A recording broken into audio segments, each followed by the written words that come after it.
we are now on the record. I call case 22T0346, application of Empire Offshore Wind LLC for a certificate of environmental compatibility and public need for the construction of approximately 12 miles of transmission lines from the boundary of New York State territorial waters to a point of interconnection in the town of Hempstead, Nassau County. Good evening and welcome. We are here today for a public statement hearing that was noticed on February 10th, 2023.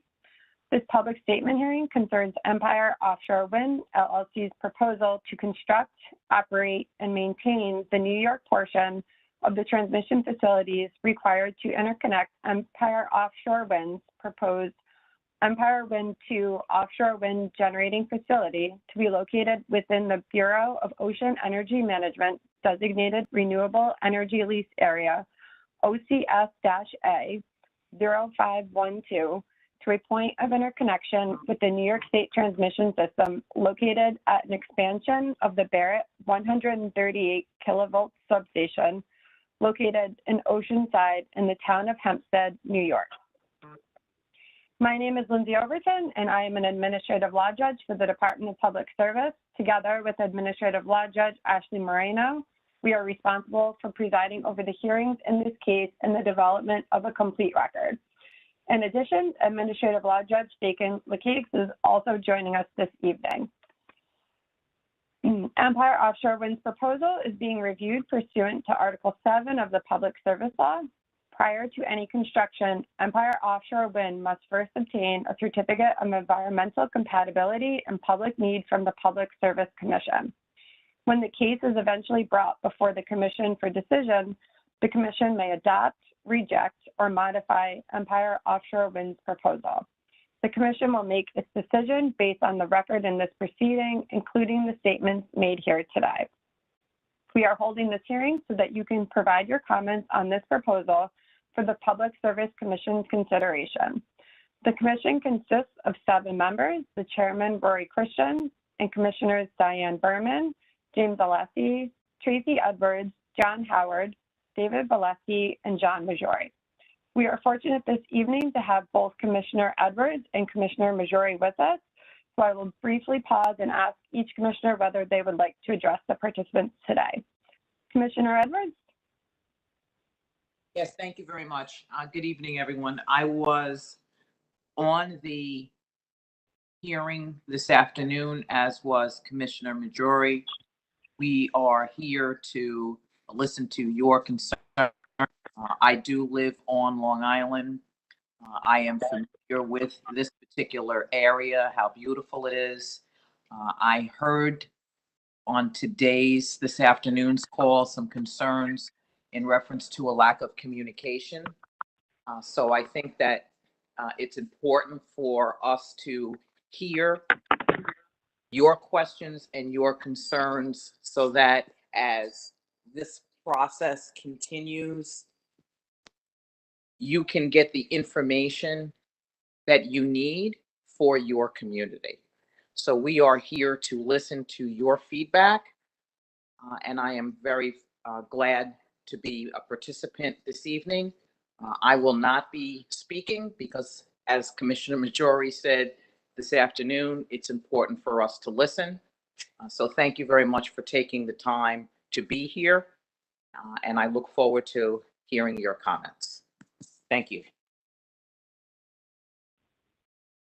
Thank you very much, Commissioner Edwards. Commissioner Majori, would you like to address the participants? Thank you. I would only echo the sentiments expressed by Commissioner Edwards. I am here to listen. And as Commissioner Edwards said, we take what you have to say very seriously. And I'd like to thank everyone for taking time out of their schedule to participate, because this is a very important part of the process. So you're not going to hear from me again because I'm going to sit back and listen to you. So thank you very much.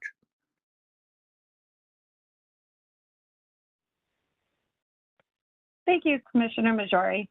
I also note that we have Carrie Gallagher, who is the director of the department's Long Island office, on the phone this evening as well. Now I will explain the process that we are going to follow this evening. As stated, the purpose of today's hearing is to provide you with an opportunity tell the commission your thoughts on Empire Offshore Wind's proposal. As I mentioned before, the statements you make today will become part of the case record. We have a court reporter on the line who will prepare a transcript of the hearing, which will be included in the official record of this proceeding so that your comments can be considered by all members of the commission. When it is ready, the transcript will be available for view on the Department of Public Service website. This hearing is not an evidentiary hearing or a question and answer session, but a forum to hear comments from you. I would also stress that this is not the only opportunity for comment. If you did not register to speak at today's hearing, but you would like your views included in the record, there are a variety of other ways to comment that were listed in the public notice for today's event. Ms. Wasser, can you please pull up the ways to comment slide?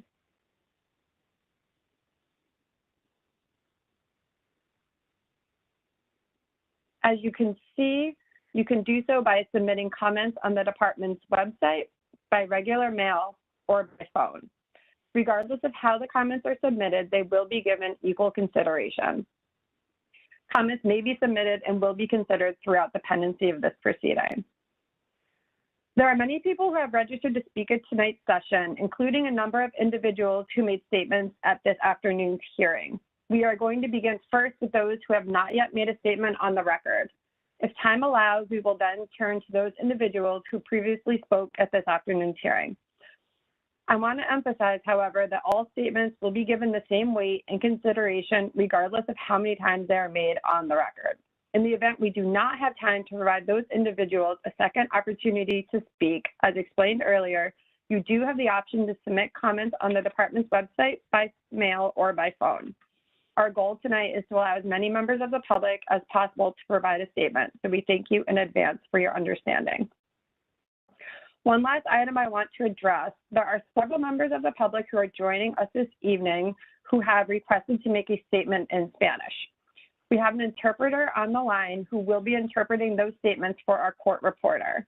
I want to be clear, though, that the interpreter will not be interpreting the entirety of this hearing. When we begin the statement portion of tonight's hearing, we will begin first with those individuals, and when they are finished, I will ask whether there is anyone else on the line who would like to make a statement in Spanish. There are many people who registered and are participating electronically and others who are participating by phone. In either case, you should only have audio input from one device. Otherwise, we may experience problems with feedback. I will call the individuals who have pre-registered one by one to speak. If someone is not available when I call them, I will continue with the next person and come back to those people at the end who were not available. Due to the number of participants we have registered to speak, we will be imposing a 3-minute time limit and kindly ask that you adhere to the limit so that everyone has an opportunity to make a statement this evening. For telephone participants, when I call out your name, I will ask you to press *3 on your phone so that we can locate you and unmute your line. It may take a little while for us to locate you and unmute your line, so please make sure to wait until you hear a beep or are notified that your line has been unmuted before you begin to speak. If you have muted your own telephone, you will also have to unmute your line on your end. After you make your statement, I will ask that you press *3 again. For the people who registered electronically, after I call your name, we will unmute your line. You should hear a tone and see that the microphone icon is no longer red. Please be reminded that if you have muted your own telephone line, you will also have to unmute your line before you begin to speak. When your line is unmuted, please state your name, and if you are speaking on behalf of an organization, please identify the name of that organization. Once I confirm that we can hear you, you can proceed to make your comments. Please speak slowly and clearly so that the court reporter can accurately capture your statements for the record. To the extent you have a lengthy written statement, please summarize your statement orally and submit the full written statement by mail. Because of the number of people who have registered to speak, we also ask that you try to stay within the 3-minute time limit for your oral comments today. So as I stated before, we are going to begin first with those individuals who wish to make a statement in Spanish. So at this point, Julio is our interpreter. I'm here. Hi, Julio. I'm just going to ask that you explain to after I call on the speakers, that you explain to them that we'd like them to pause in between sentences to give you an opportunity to interpret their statements for our court reporter. Very well, thank you. Thank you. So our first speaker today is Orlando Ariza. I believe Orlando, that they should all be on one line. So if you have called in or you are registered under somebody else's name, can you please raise your hand so we can locate you? señor Orlando, si usted se ha registrado bajo otro nombre, por favor, presione el icono de mano para levantar la mano y podamos entonces hallarlo. Usted es el primero And que if va a they have, conversar. I apologize. If they have called in, if they press *3 on their telephone, that will raise their hand so that we can locate them. Y si ha llamado por teléfono para activarlo, puede presionar asterisco o estrella y el número 3 para entonces activar su voz, su micrófono. Estrella 3 o asterisco 3. Ms. Wasser, I see we have a couple hands raised for Yes. call-in users. Yes, I see one by number caller 56. I'm going to unmute them now. Thank you. Okay, you are unmuted. You may proceed. ¿Se le ha abierto Hello. el micrófono? ¿Puede decirnos su nombre? Is this Orlando or Ana Maria Ariza? ¿Es Orlando o Ana María?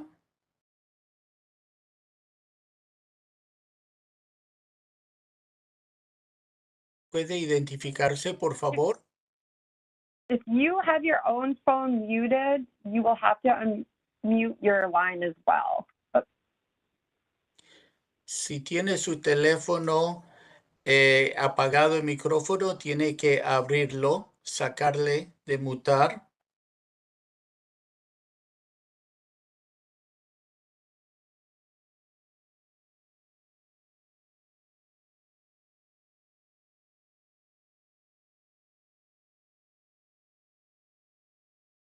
I cannot hear the call-in user. You have been unmuted. Shall I try another one? Sure. I'm going to ask now, if you have your hand raised and you are not Orlando or Ana Maria Ariza, please lower your hand or press *3 on your telephone to lower your hand. Si Because I usted see no we es, have multiple hand raised.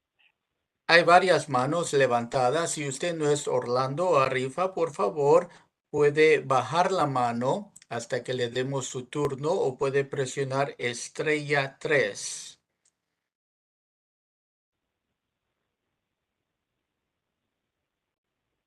I'm going to unmute call-in user 50. Okay, I'm raising my hand. I could try. Hello. Okay. I'm almost on mute. Orlando Ariza. Buenas tardes, ¿es Orlando Arrifa? Sí, Orlando Ariza. Yes, Orlando Arrifa. Señor Great. Orlando, I'm going to explain to him about the instructions first. Yes, thank you. Señor Orlando, tenemos unas instrucciones. Va a tener 3 minutos usted para hablar y por favor, cuando comience, díganos su nombre completo y si está representando alguna organización, también díganos cuál es. Y por favor, para que conste en actas, ya que tenemos una taquígrafa escribiendo todo para que conste en actas, por favor, hable en oraciones breves. Pause, permita que yo traduzca al inglés y luego usted puede continuar en español y luego yo voy a traducir. Entonces tiene que hacerlo pausado y en cortas oraciones. Y va a tener 3 minutos en total. ¿Está bien, señor Orlando? I don't think we can hear him again. Señor Orlando? Hello? It looks like we may have lost them. I'm not seeing call-in user 50 anymore. Okay. I see a call-in user 31. Okay, let's try that. Thank you, Ms. Wasser. Well, you're welcome. Hola? He's Okay. muted. He's muted. ¿Quién habla? Hello. Orlando Orlando? Ariza. Okay, Orlando is there again. Okay. Señor Orlando, ¿pudo escuchar la información que le di?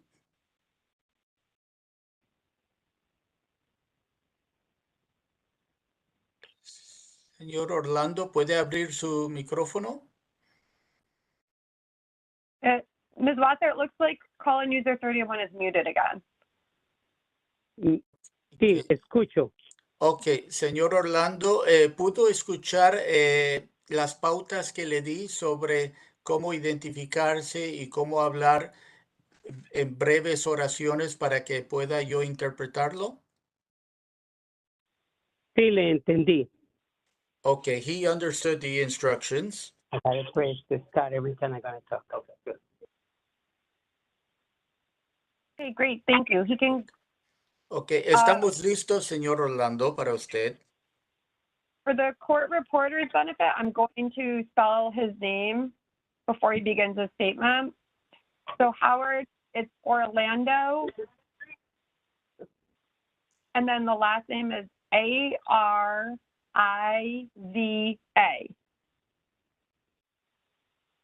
Thank you. Entonces, para que conste en actas, acaban de decir que su nombre es Orlando Arida. And he can now begin his statement. Puede comenzar ahora su declaración. Mi nombre es Orlando Ariza. A-R-I-Z-A. My name is Orlando Ariza, A-R-I-Z-A.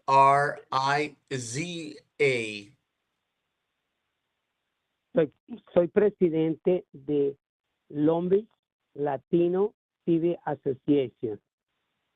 I'm the president of Londres Latino Lumber Association. Long Beach Latino Civic Association. Long Beach Latino Civic Association.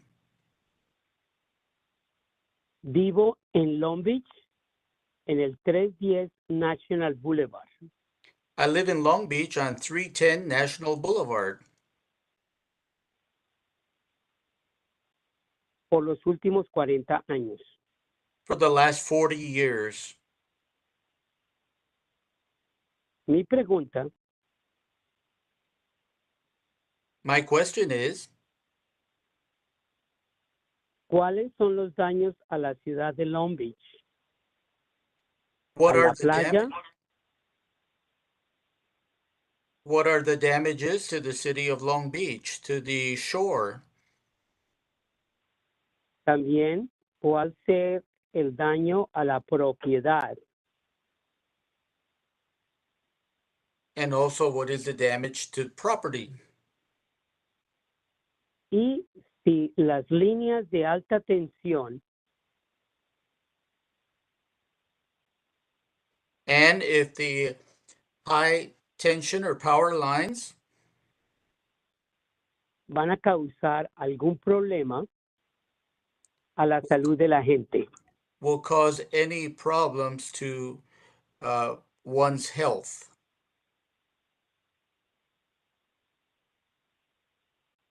También otra pregunta que nos hacemos en la comunidad. Also, another question that we ask ourselves within the community, Si las ondas de las aspas de los molinos de viento van a causar daño de sonido a la playa. we're also asking ourselves if the waves caused by the windmills are going to cause any sound problems on the shore?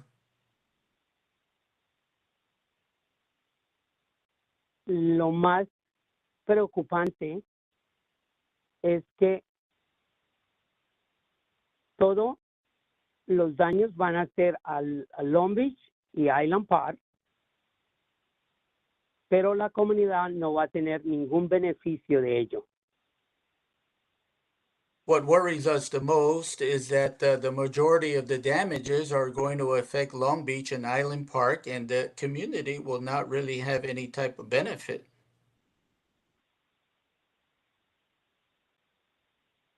Queremos saber qué tan seguro o qué tan legal es que todo esto ya ha sido aprobado. And we'd like to know how legal or sure or secure this is that what has been approved.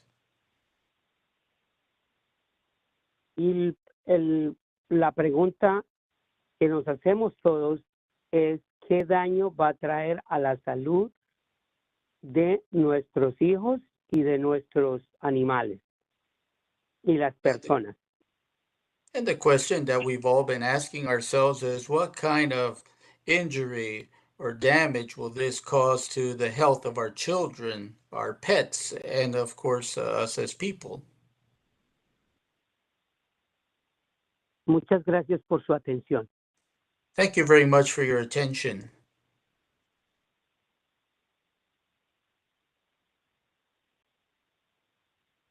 Thank you very much for your comment, Ms. Arisa. It is my understanding that Ana Maria Arisa would like to also make a statement tonight. Muchas gracias, señor Ariza. Mi entendimiento es que Ana María Ariza también quiere hacer una declaración esta noche. Por el momento no. Not at the moment. Okay, thank you. So next we will move on to Marilyn Zambrano, who I Muchas- believe they same line. Muchas gracias. Ahora vamos a pasar a Marilyn Zambrano.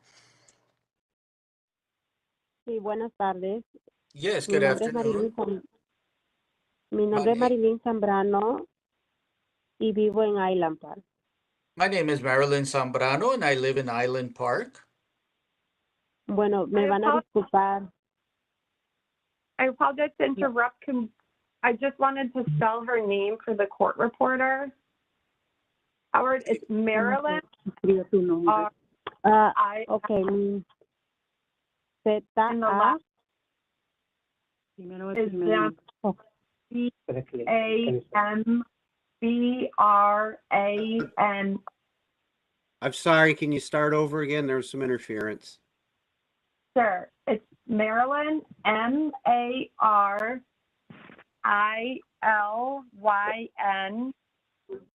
And her last name is Zambrano, Z-A-M-B-R-A-N-O.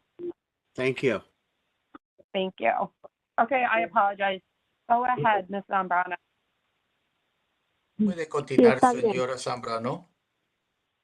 Okay. Me van a disculpar mi ignorancia, pero necesito saber profundamente para qué es esto de los wings, o no sé cómo realmente se les puede llamar lo que ustedes están planeando poner aquí en el océano. Por favor. You'll have to excuse my ignorance, but I'd like to know what are these wind turbines or things that you're planning on putting here in the ocean?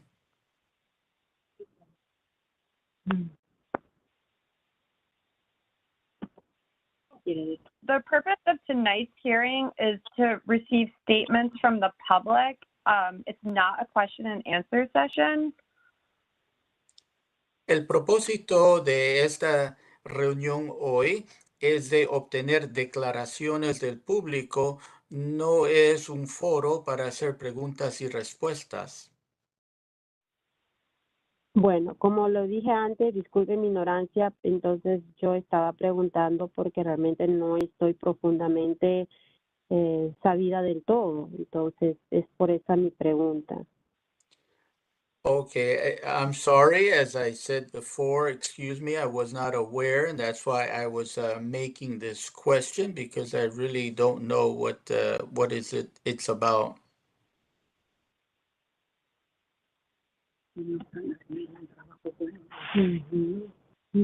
Okay.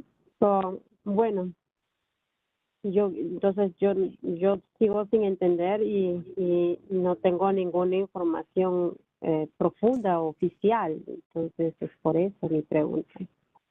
So I continue to be in the dark and I don't have any official type of information, and that's why I was making the question. Tonight's hearing is to receive comment from the public on transmission facilities that will be interconnecting the Empire Offshore Wind's proposed Empire Offshore Wind generating facility, which is located approximately 15 miles off the southern coast of Long Island. And the hearing is addressing the transmission facilities that will be getting in the New York State waters and running into the town of Hempstead.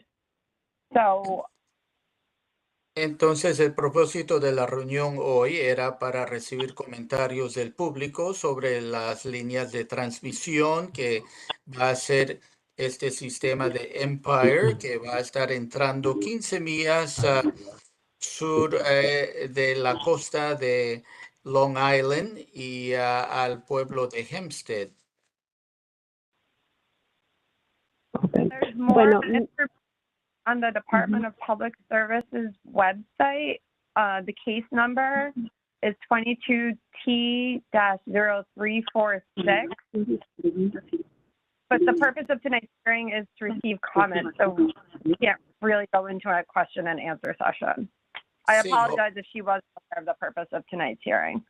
Sí, disculpe también si usted se le informó que iba a haber preguntas y respuestas, pero puede obtener más información del sitio web del departamento. El número de caso es el 22T-0346.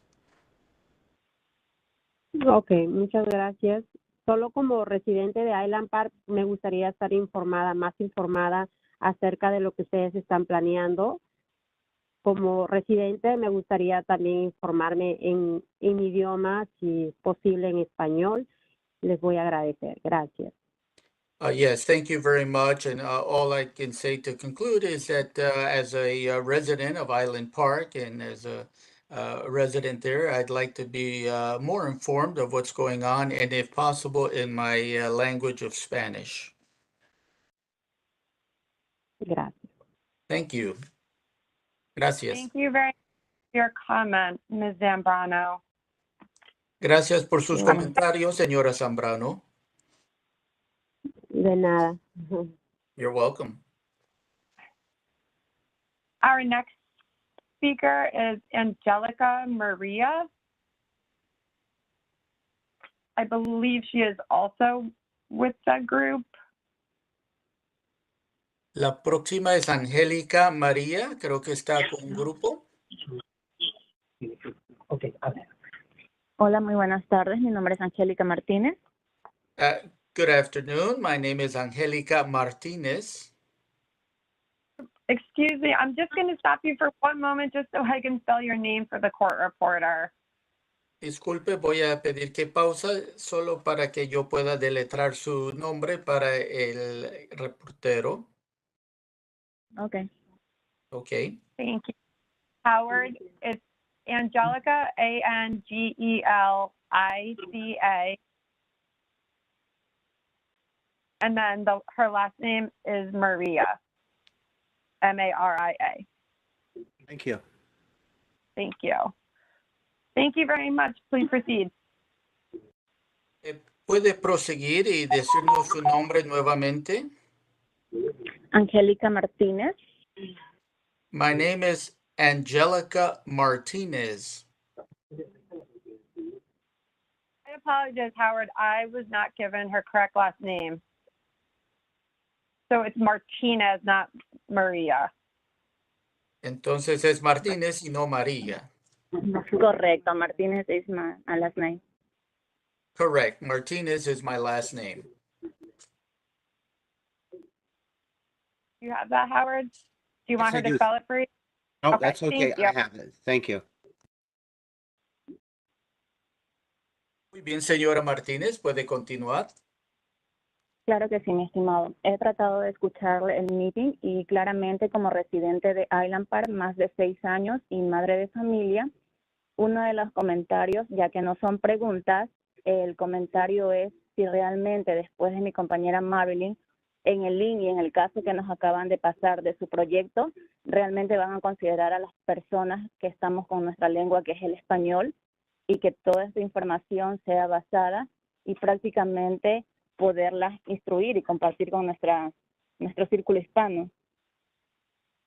Thank you very much. Yes, as a resident of Island Park for the last 6 years and a mother, I'm very concerned, just like the previous speaker, Marilyn mentioned. We would like to have an assurance or to know if what's going to happen with this project, the information is going to be conveyed to us in our language in Spanish, so that we can also convey this and instruct others within the community.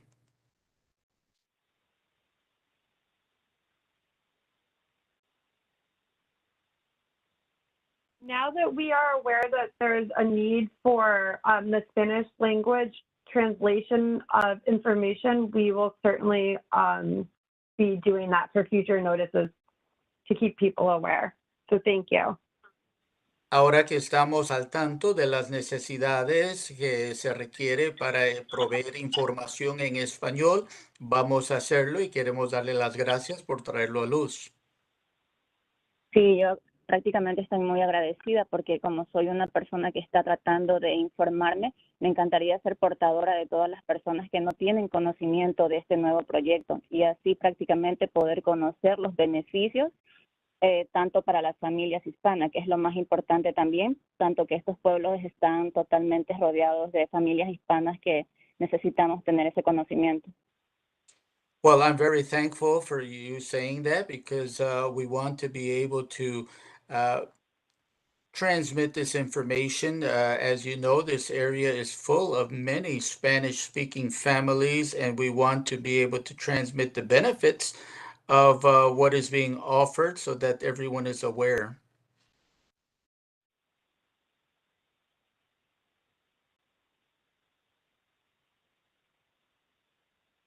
Thank you. Muchas gracias. Gracias a ustedes. Buenas noches. Thank you and have a good night. Thank you. You too. Gracias, igualmente.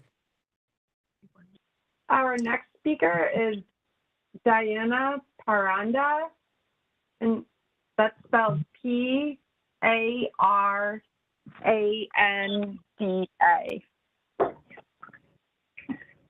No, mi nombre correcto es. Oh, I apologize. I'm getting incorrect Díganos su information. nombre correcto. Diana Penaranda. Penaranda.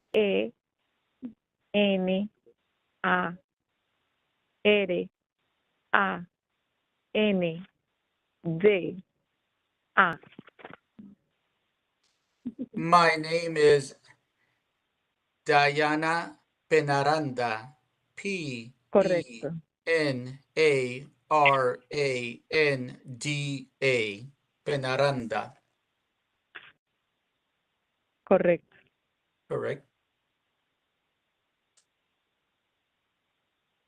Thank you. Please go ahead with your statement. Gracias. Por favor, prosiga con su declaración. Muchas gracias. Quería realmente informarles que toda la información que se está difundiendo por medio de la plataforma y los medios electrónicos se encuentran casi en un 100% en inglés. I'd like to inform you that all of the information about this electronically available on your website and through messages is almost 100% in English. Especialmente las instrucciones y los medios de información que está llegando a nuestra comunidad latina está siendo completamente en inglés. Especially all of the instructions through the mediums of information are coming to us completely in English. Y con unas instrucciones realmente y demasiado complejas. No son claras y no son sencillas para poder tener acceso a esta información. And the instructions are very complicated. They're not clear. They're not simple to be able for us to get the benefit of it. Se nos ha imposibilitado conocer a fondo la intención, el motivo y las consecuencias negativas de este proyecto a nuestra comunidad. So it has been impossible for us to get to deeply know what the intentions, what the motives, what the benefits are and risks to the community of this project. Nos gustaría conocer más a fondo el lado positivo, pero especialmente el impacto negativo a corto y a largo plazo para nuestra comunidad. So we would like to know in a more deeper setting what the benefits are and also what the risks are, not only short term, but long term, and how it would affect our community. Nuestra directora Helen Dorado Alessi está aquí con nosotros y queremos que ella participe también de este momento. Our director, Helen Dora Valesi, is here with us, and we'd like for her to participate as well. Gracias. Thank you.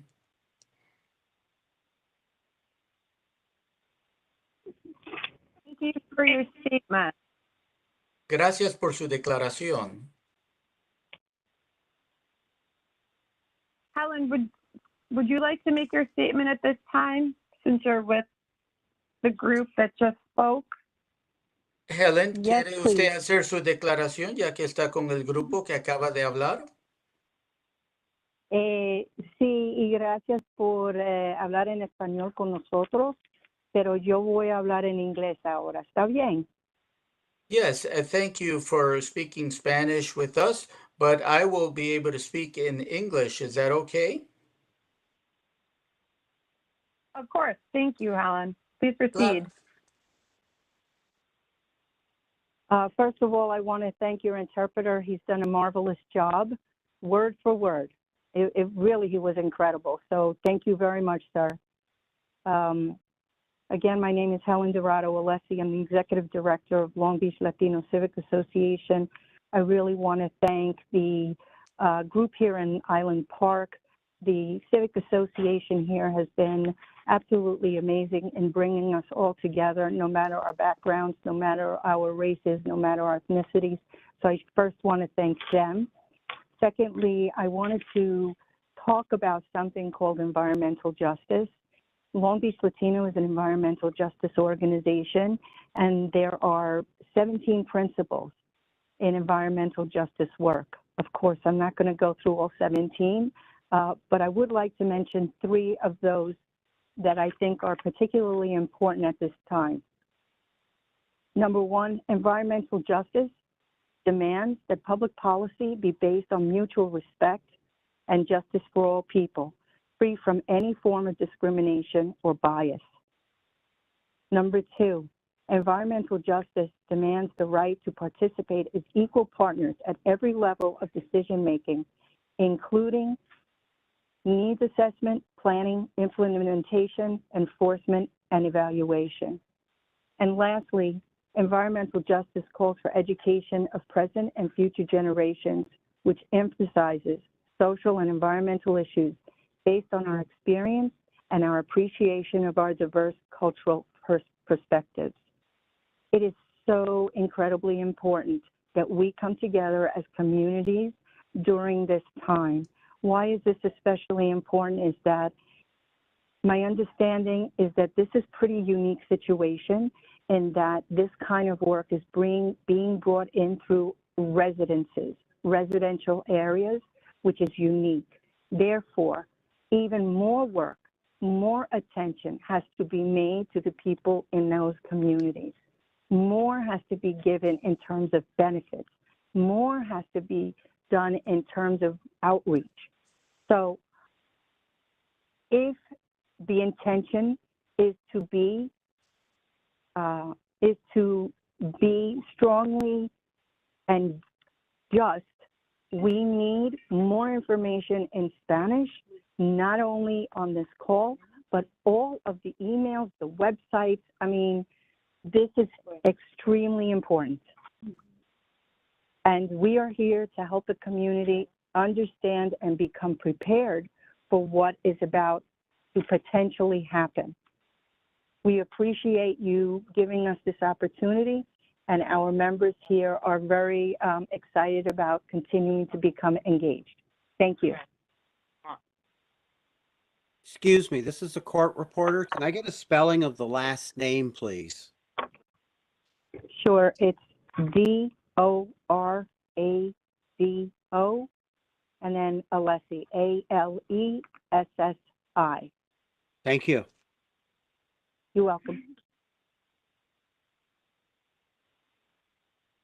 Thank you for your comments. Our next speaker, I'm going to ask that you please press *3 on your telephone so that your hand will go down and we can locate the next caller.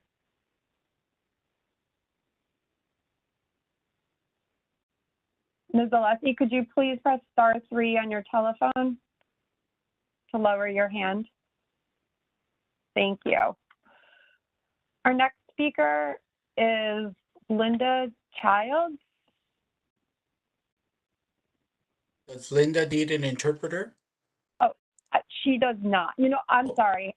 I'm sorry, Julio. Before we go to Linda, I neglected to ask if anybody else on the line would like to comment in Spanish before we let you go.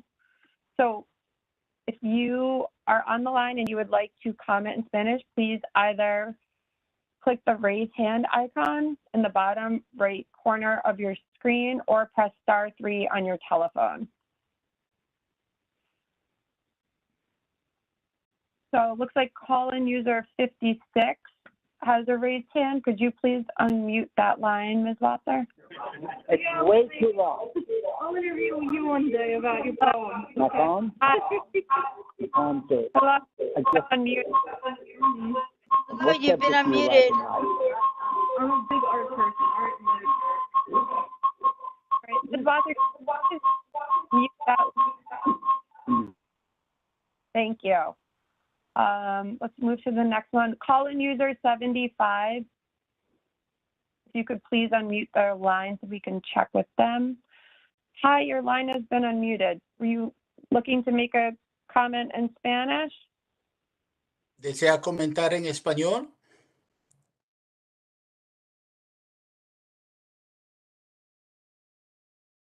If you have muted your phone, you're going to have to unmute your line because we cannot hear you. Usted tendrá que abrir su micrófono para que podamos escucharlo. Presione el botón unmute.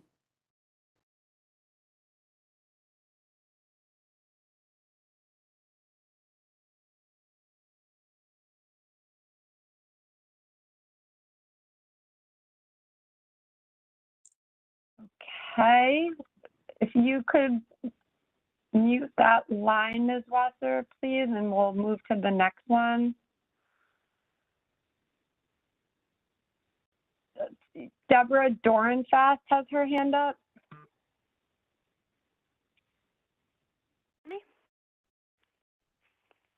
Hi, Ms. Dorenfast. Were you looking to make a statement in Spanish?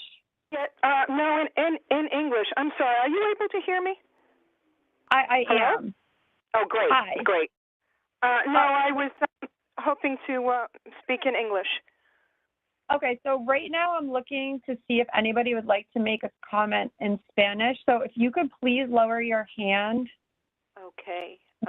And let's see. Lower my hand.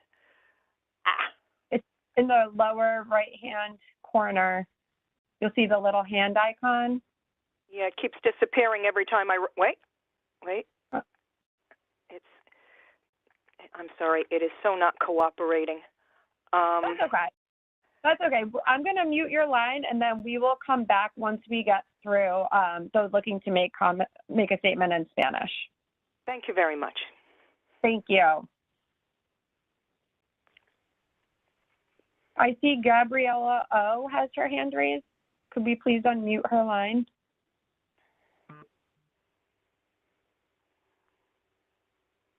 Gabriela O, ¿puede abrir su micrófono, por favor?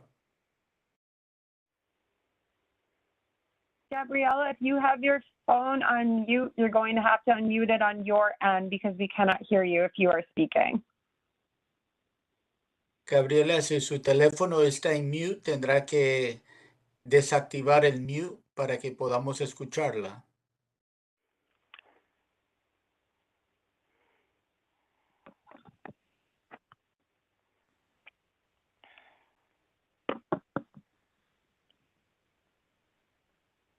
Gabriela.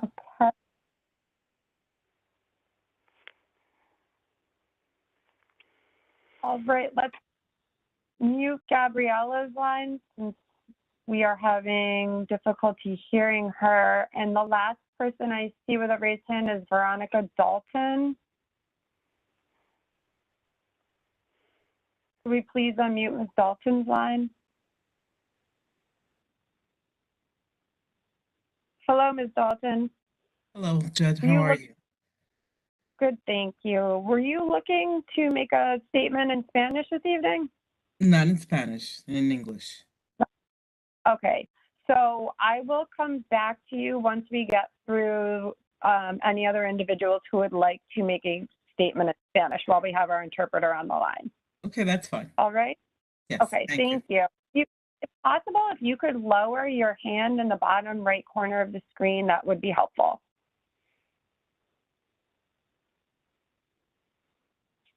Okay. It looks like call-in user 75 has a hand raised, and I don't believe we've checked in with this individual. So if you could please unmute call-in user number 75. Hi, were you looking to make a statement in Spanish this evening? No, I was looking to speak in English, and earlier I raised my hand. Sorry about that. Oh, that's okay. If you could just press *3 on your telephone, that would be very helpful. And I will come back. Okay, thank you so much. Thanks.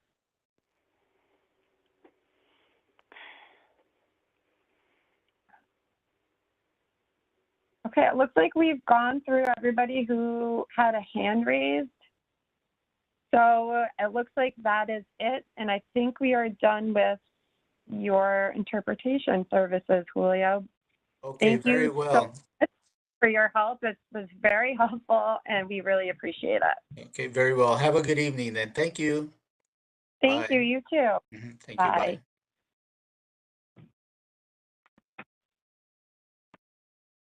bye. Moving back to our registration list, our next participant is Linda Childs.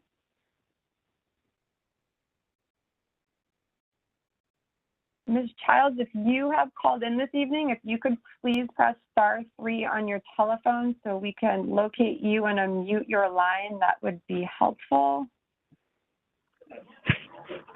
Good evening. Is this Linda Childs?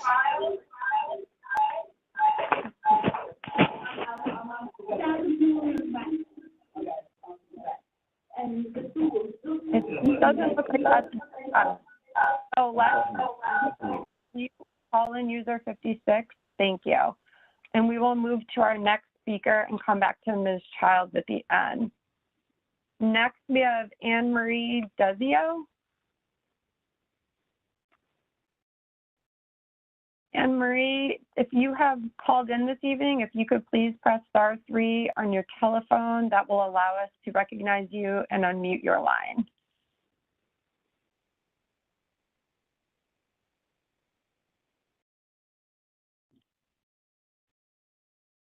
I just have call-in user 56. I see call-in user number 9, 56. We've had issues with background noise. Let's try call-in user 9.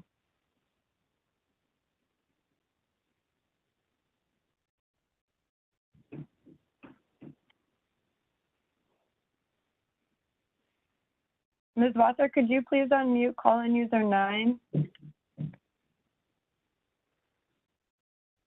Hi, is it Anne Marie Dezio? Yes, good evening, Your Honor. I am here.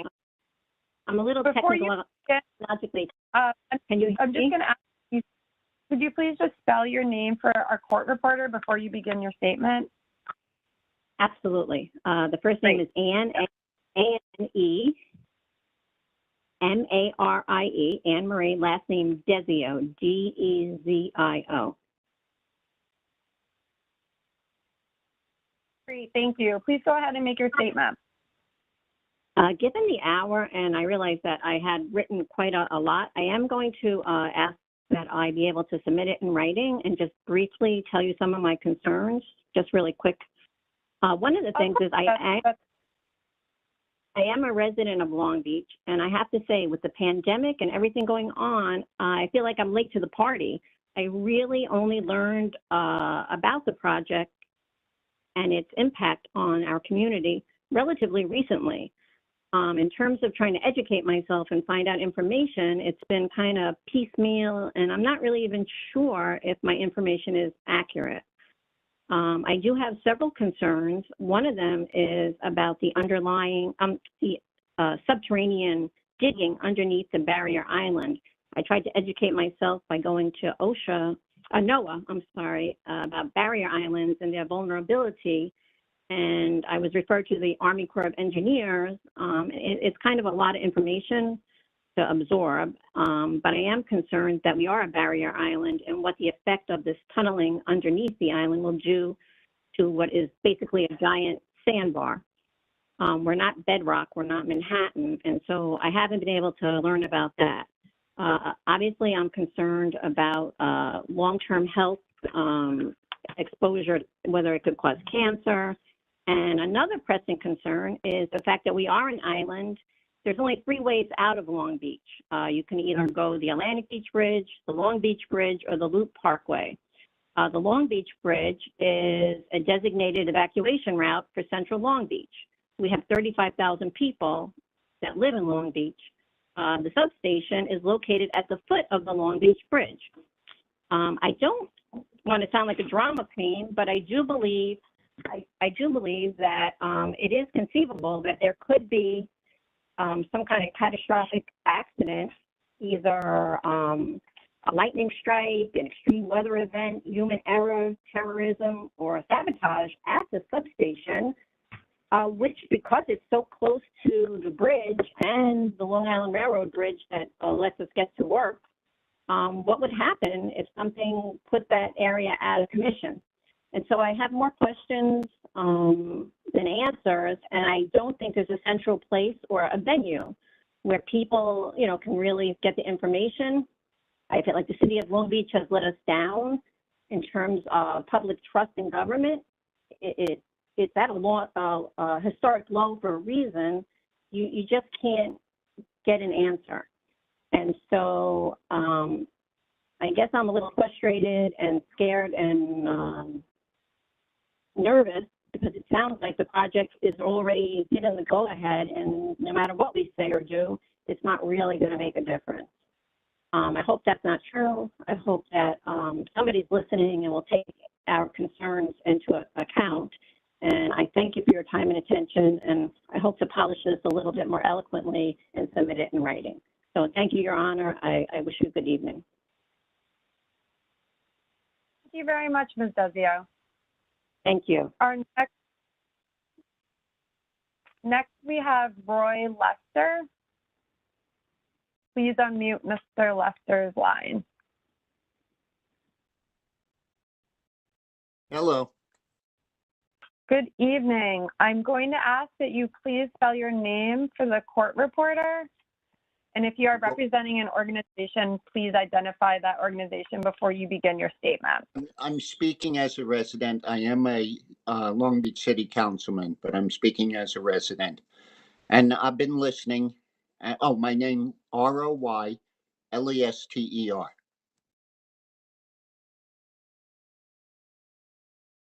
Thank you. Please go ahead with your statement. Okay. It's just, you've been listening, I've been listening, and it's kind of, in my opinion, premature to have this without the answers. And everybody who has questions, they're valid questions, and there are answers to them. This is not a new science. The fact of EMFs have been around for literally hundreds of years, couple of hundred years, and people are aware of them. And they're, people have legitimate concerns. And I'm not saying if there's a way to prevent it or if there's not a way to prevent it. But what we're doing right now is we're letting people put out opinions and not information. And I really wish the state had, at this point, given us more information and had actually people, science people, giving us this information, people that other people trust, so that the questions could be answered. I appreciate that you're asking for comments, but comments that are not founded on facts are kind of worthless. That's all. Thank you. I thought that was good. Thank you for your comment. And I just wanted to point out, we did have a question and answer session last week. I apologize if you were not aware. It was also posted on the department's website. But we generally hold those. And do you think the questions were answered? Do you think the people are satisfied with your responses to the EMFs, to the destruction or non-destruction of the beach, to the possible impact on the Barrier Island? Do you think they were satisfied with those answers? I can't really speak for other people, but I know that the applicant and department trial staff were on the line and they did answer the questions that were raised. So I just wanted to make you aware of that. Okay, thank you. Thank you for your statement. Our next, we'll move to John McNally.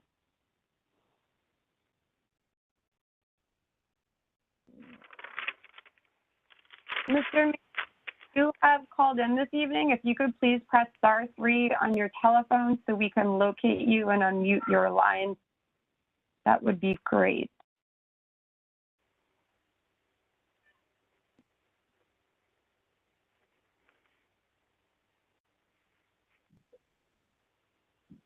Let's see, Mr. McNally, Your Honor. I am not either. So we will move on and we will come back to him in the end. Okay, next we will move to Erica Rydell.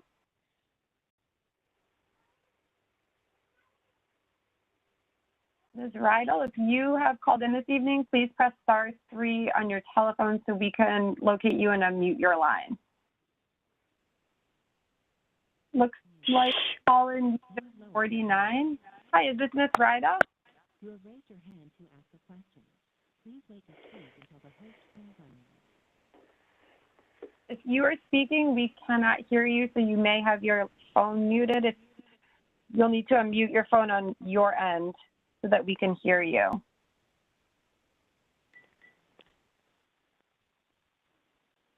Ms. Rydell?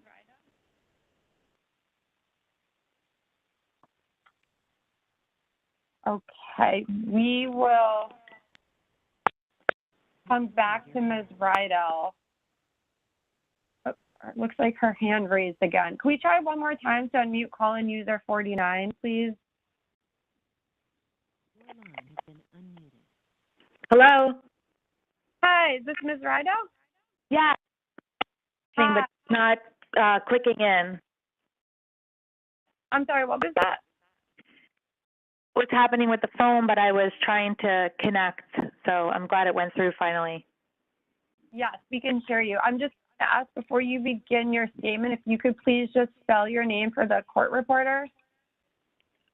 My name is Erica, E-R-I-C-A. Last name is Rydell, R-I-E-D-E-L. Thank you. Please go ahead with your statement. So the first statement is that I had a concern in regards to the exposure with the lines that are going underground. One of the proposed routes is on Lincoln Boulevard, which is my street. I have actually reached out to in June to Anna Fisak, which is a community engagement manager who I've come to found out that she transferred in the company somewhere else. I did connect with another community engagement manager. I forgot her name. She's the most recent one that I spoke to. I also expressed my concern again. What I did ask for was a study that was not done by Equinor, but was outside studies that show that the amount of wattage that is going to be putting down will not affect us and our health. No one has gotten back to me with that proof. And the second part of my statement was that if this does go through and they rip up our street, and I have no say about that, what I do want to know is that if they're going to pave it, that the whole street be paved and not a strip like everyone else does. They rip up the street and then they pave over one strip and the street's a mess. It's also a path to the hospital. So we get ambulances and trucks that come down this path and the house vibrates. So it's already an issue. I have to say that the community engagement representatives have been very receptive in terms of calling me back and answering the phone and listening to my concerns, but they haven't followed up with the answers. And that's my concern.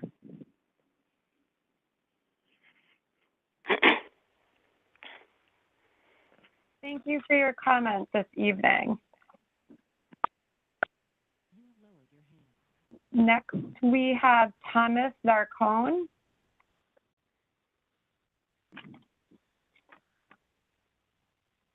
Could you please unmute Mr. Zarcone's line? Hi, you have been unmuted. Can you hear us? Mr. Zarcone, if you're speaking, we cannot hear you, so you may need to unmute your phone on your end.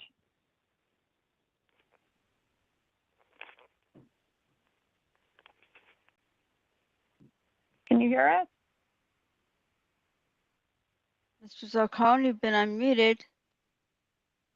We'll just give him one more minute to see if he can unmute his phone.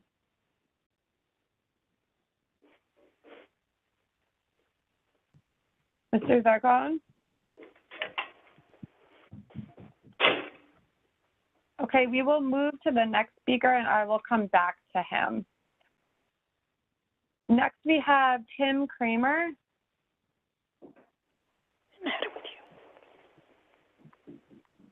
Mr. Kramer, if you've called in this evening, can you please press *3 on your telephone so we can locate you and unmute your line?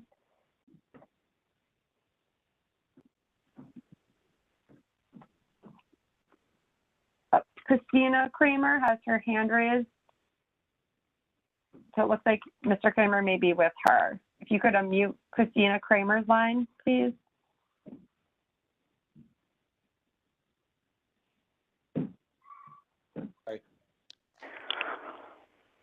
Can you hear me? Hi. Is this Tim Kramer? This is Tim. Yeah, sorry. I'm not too savvy with hooking all this stuff up, so my wife did it for me. No problem. Before So you anyway, begin, I just ask that sure. you state your name for our court reporter. Sure. First name is Tim, T-I-M. Last name is Kramer, K-R-A-M-E-R. My wife and I, and there was a full house last night at the city hall meeting here in Long Beach, and we were sitting way towards front of the the auditorium there, and to the right of us there was, I didn't count, but there was probably 7 representatives, looked like attorneys from Equinor, and for them not to get up and speak or engage with the community in a forum like that, face to face, was in my opinion really a disservice to the people of this community.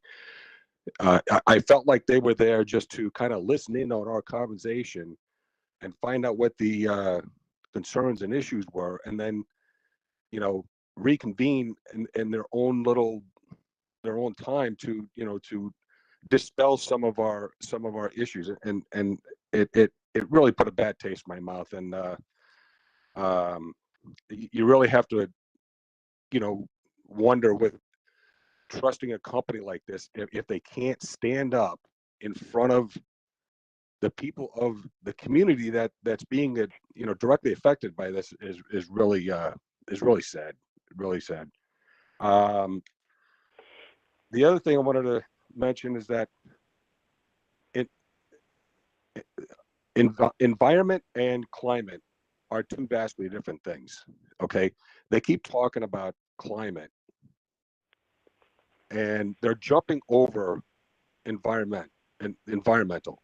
Okay, and to achieve this utopia goal of the climate crisis, you're really destroying a lot of environmental, you know, things, whether it be the marine life, the ocean, and things like that. And the last thing I want to really drive home, I mentioned this last week when I called in, and everybody needs to understand this, because in my mind, this is the biggest concern.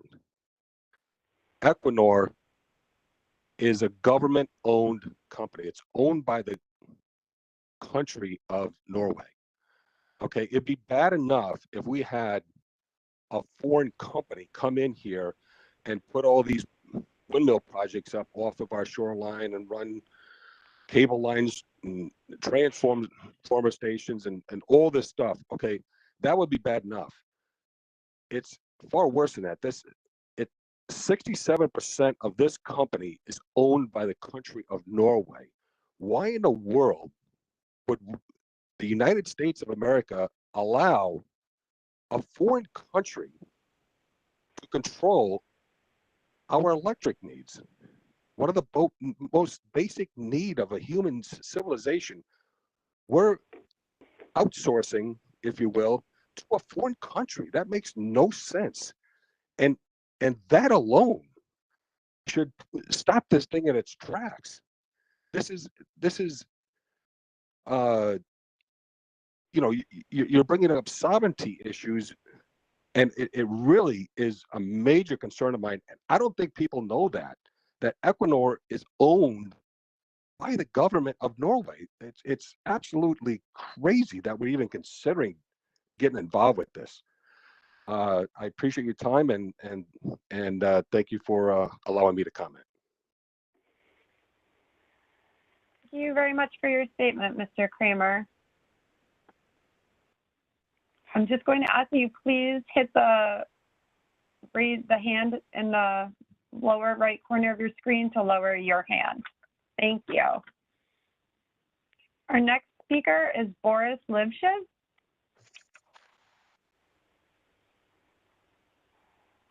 Yes, hello, can you hear me?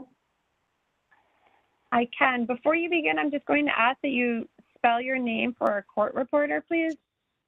Yes, most certainly. So my first name is Boris, B-O-R-I-S. Last name Livshiz, L-I-V-S-H-I-Z. I'm Lido Beach resident. Thank you. Please begin your statement. Dear Sir, Madam, as a Lido Beach resident, I strongly oppose Empire Wind 2 project. While we all need clean energy, it has to be done responsibly. There is no good reason to place the wind farm in front of Long Beach Island and route the cable through this heavily populated barrier island when there is a much bigger uninhabited barrier island right next to it, Jones Beach? Please consider shifting wind farm east and placing it in front of Jones Beach. The cable from the farm should be routed through Jones Beach and then along Wanta Parkway to any connection point or substation along Wanta Parkway or close to it. Please note that routing the cable through Jones Beach will also shorten the marine part of the cable, making construction less expensive and less risky, since underwater cables are the hardest to maintain. Another option is to connect Empire Wind 2 cable to the Holbrook substation. Holbrook substation is already being used to connect Sunrise Wind Farm to Long Island. That's another farm. Sunrise Wind is another farm project that is being built in front of Long Island further east. Detailed maps of that project are available at Department of Public Service website. You can see that the distance to Empire Wind 2 and Barrett Substation in Island Park is about the same as the distance to the Holbrook Substation. So connecting Empire Wind 2 to the same Holbrook Substation through the cable that is being built anyways will reduce the cost of both projects, Sunrise Wind and Empire Wind 2, since they will share the land part of the cable. Please reconsider location of the Empire Wind 2 wind farm and its cable as it currently stands. The current design is clearly flawed. Thank you. I'm done. Thank you very much for your comment, Mr. Lipschitz. Our next speaker is Adrian Esposito.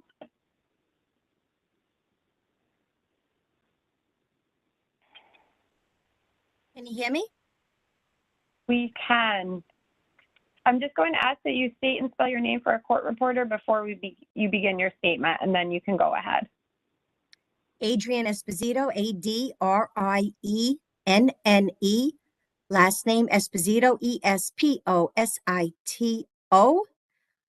Executive Director, Citizens Campaign for the Environment. And thank you for the opportunity to speak. I'm going to be excessively brief. We're going to be submitting more extensive written comments.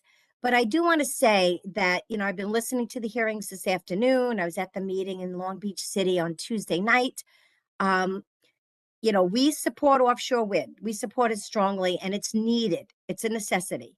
However, people are asking very legitimate questions. When I hear questions, that people are asking, because we don't have any offshore wind here in America, except for a tiny one off of Block Island. So there's a lack of knowledge out there. That makes sense.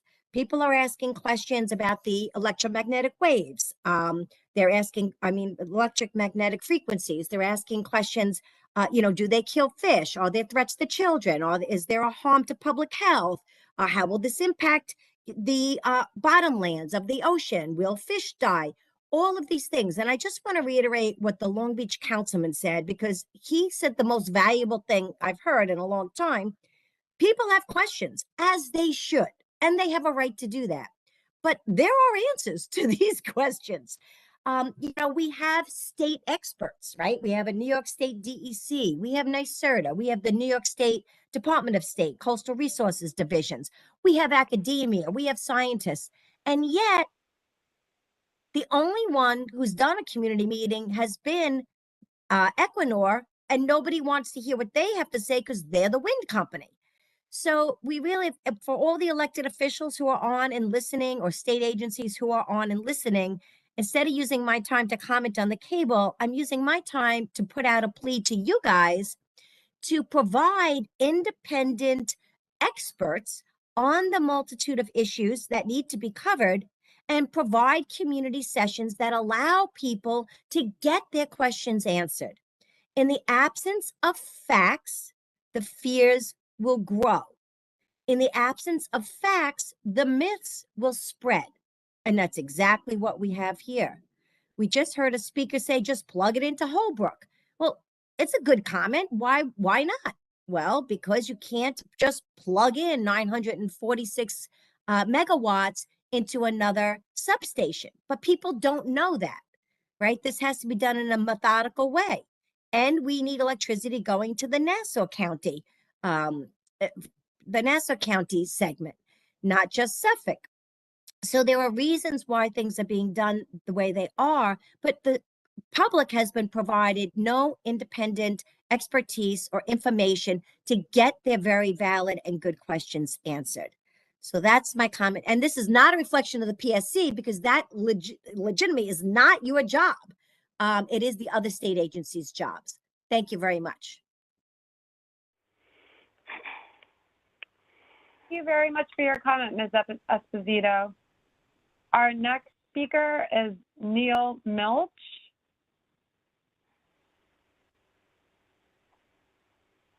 Mr. Milch, if you have called in this evening, please press *3 on your telephone so that we can locate you and unmute your line.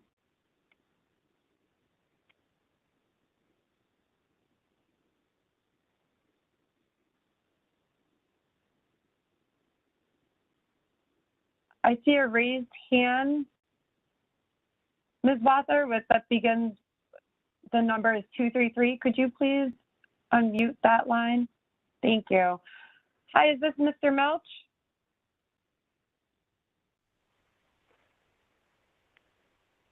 If you are, hi, is this Neil Milch?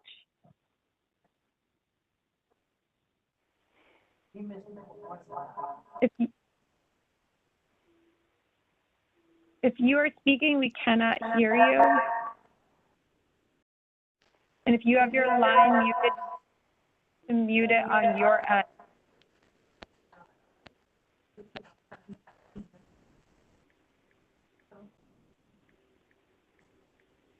Mr. Milch, can you hear us?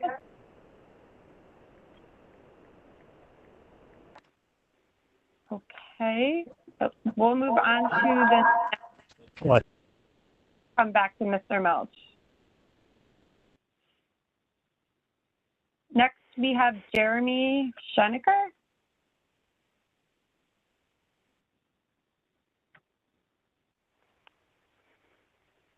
Please unmute Mr. Schoenecker's line. Schenker, I apologize. Mr. Schenker? Good evening. Can you hear me? We can. Hey, good evening, Your Honor.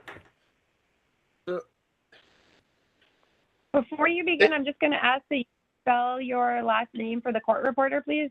Sure. Schenker, Schenker. So it's very clear that there's a large concern over this project, as well as all the other offshore wind projects along the eastern seaboard. There's tons of questions that are being asked, and none of them are being answered. The only information we've been given so far is from the companies that stand to make billions. That's with the capital B, by these projects being approved. They have a vested interest in obscuring the facts to suit their needs so that the projects can move forward. It's also being pushed by politicians who've received large donations, and organizations like Woods Hole that also received large donations to obscure facts, and there's a conflict in interest here. There's valid concerns, and like others have stated, we're not getting the answers. But the problem here is we're trying to avoid one climate catastrophe. We may be causing another. We don't know, and you can't put the toothpaste back in the tube. If we let this go through without these answers having been solidified and knowing the truth, we could be causing permanent damage that cannot be undone. You cannot bring the dead whales back. You cannot rehabilitate the seafloor. You cannot bring dead grandma and grandpa back after they've been killed because of EMI issues next to a nursing home. We need to put a pause on this, at least find the answers. You can't move forward with no information and hoping it's the right information. This project is too big. The consequences are too great. The road to hell is paved with good intentions. We're trying to do good for the environment, but we may be doing harm in other ways, and we don't know. And yes, offshore wind is new to the United States. It's not new to the rest of the world, but it is relatively young. We have decades ago, we've done things, power plants, environmental catastrophes that we find 25 years later. Oh man, that was a really bad idea. We should allow the wind farms that are already in place to work through and see what the actual impacts are. And we should have an independent government reviewing this information and disseminating it down to the people so we can make informed choices. Right now, all of our information is biased. And we need to put a pause. In this case of the whales, it's a simple solution. Stop all the offshore work right now. If the whales stop dying, then you can assume there's a link. If the whales keep dying, they're like, all right, well, the wind wasn't doing it. But we don't know that. And to keep moving forward on this course could have irreparable damage to the environment and to the world and to everybody's lives. And you have the power to pause this. Thank you. Thank you very much for your statement, Mr. Shankar. Our next speaker is Kathleen Aloka. Please unmute Ms. Aloka's line.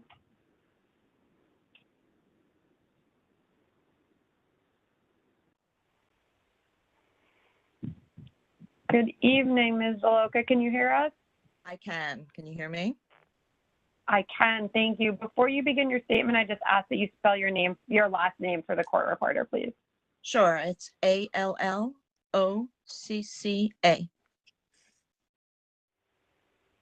Thank you. Please go ahead with your statement.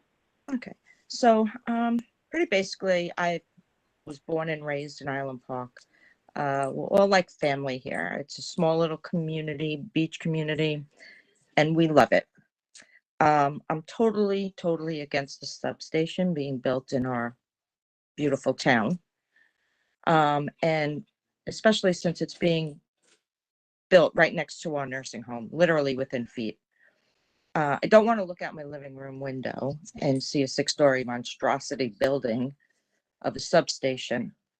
I have electrical lines going through my neighbors' backyards, literally across the street from me, and just feet away from where the children are going to be playing in their yards. Don't know what the radiation or whatever it is that can be coming from these cables that are being buried, but we can't get answers to that. And even at the last question session about Article 7, they couldn't answer the simple questions of, is it being built or buried on the right or the left side? What is the output of the radiation and things of that nature? They couldn't answer questions. They didn't have their experts there. So they said, to put this in a residential area is really, it's pretty disrespectful. It's disgraceful, and it speaks volumes about big business deals and the lack of respect for the community that they're destroying. They have another alternative site, which is the Leota site in Oceanside, which is in a commercial area. I don't see why they cannot build a substation if they have to build anything at all. Build it in Leota. It's in a commercial area. It's not in the middle of a residential area like this is. We do need a question and answer session where we will definitely get questions answered. To this day, Island Park Civic Association has been the only real source of answers to a lot of the questions that we have. They've done their research for the past 3 or 4 months. They've been busy at the library with books and books and books of this whole mess that is going on right now. I just feel like we've been bought out, that we've been sold out. Our government officials are not and have not asked us how we feel, but they did write a letter to Equinor back in 2019 asking for them to bring this to us. So we have two people, you know, that we can probably thank for all of this mess. Thanks for your time. Thank you very much for your statement. Our next speaker is Diane Honstetter. If you have called in this evening, please press *3 on your telephone so that we can locate you and unmute your line.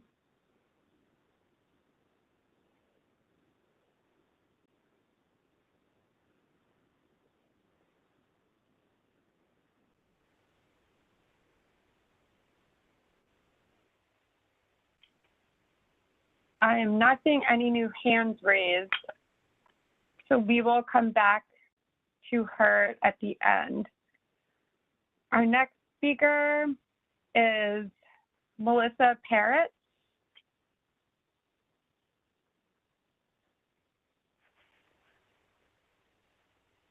If you have called in this evening, please press *3 on your telephone so that we can locate you and unmute your line.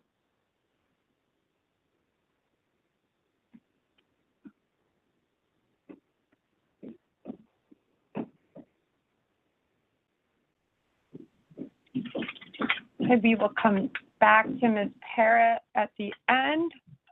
Next, we have Jeff Goldfort.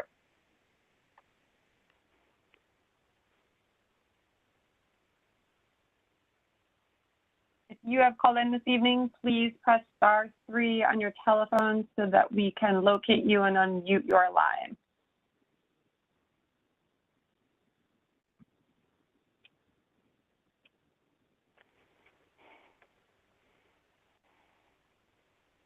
Okay, I don't see any new hands raised, so we will come back to him. Our next speaker is Maureen Phelps.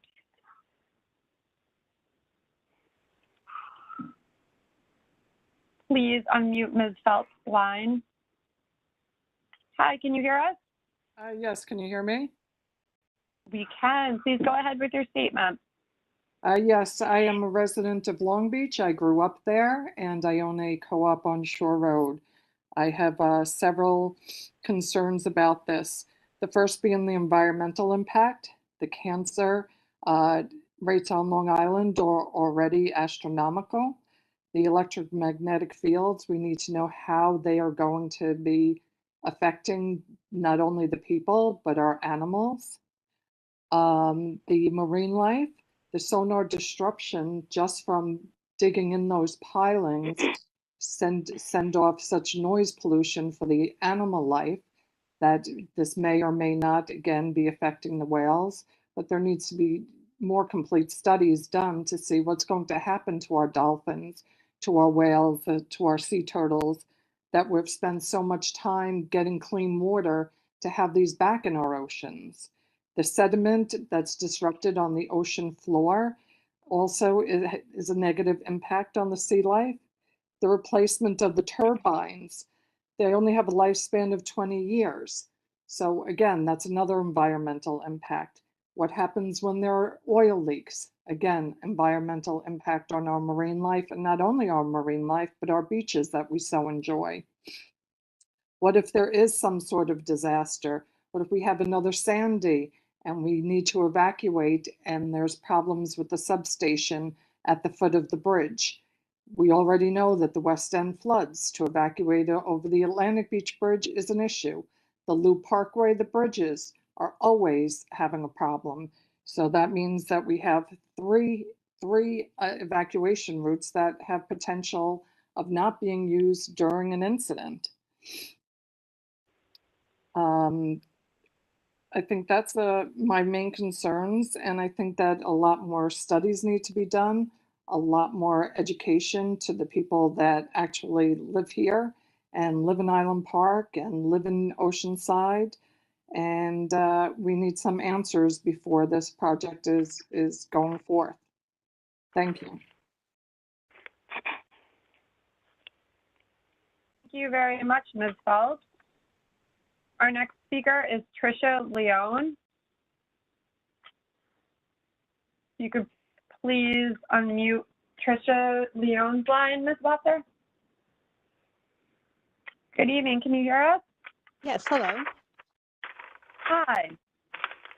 It's Tricia I just Leone. asked that you, excuse me?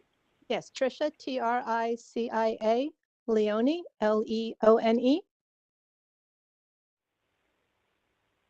Thank you. You can go ahead with your statement. Okay, I'm a resident of Island Park, and I have my children living here in homes as well. Although I am a proponent of clean energy, I object to the substation proposed for our village. Island Park is a small residential beach community, and this project will have a negative effect on our health, home values, quality of life, and the future of our community for our children and future generations. Major cables will be running underneath our streets and our backyards with the risk of radiation.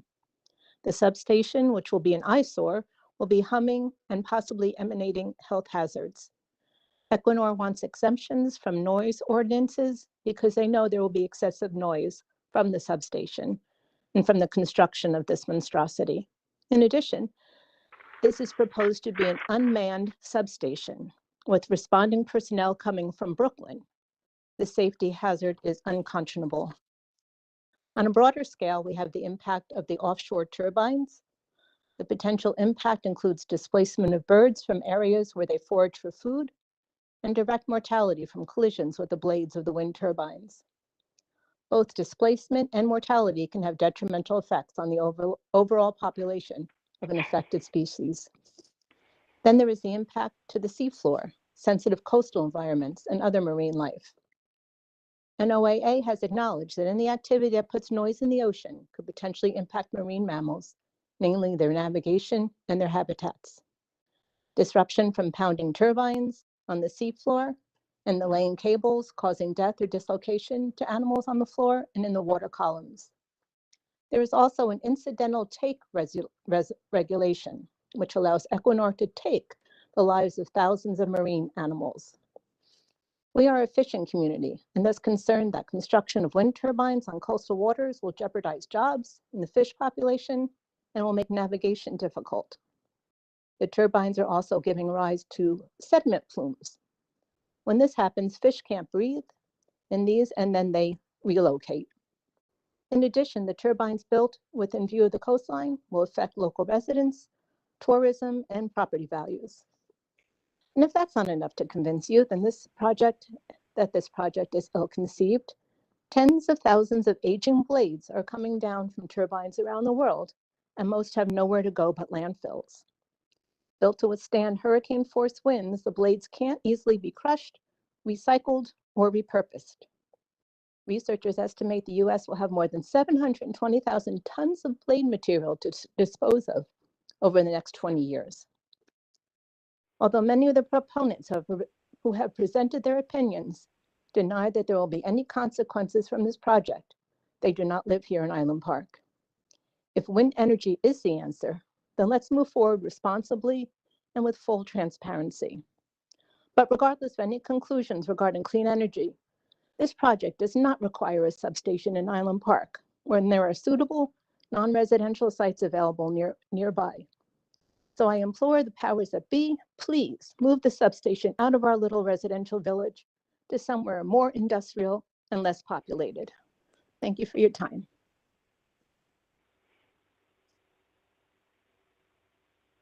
Thank you very much for your statement, Ms. Leone. Our next speaker is Roger Clayman. If you have called in this evening, please press *3 on your telephone so that we can locate you and unmute your line.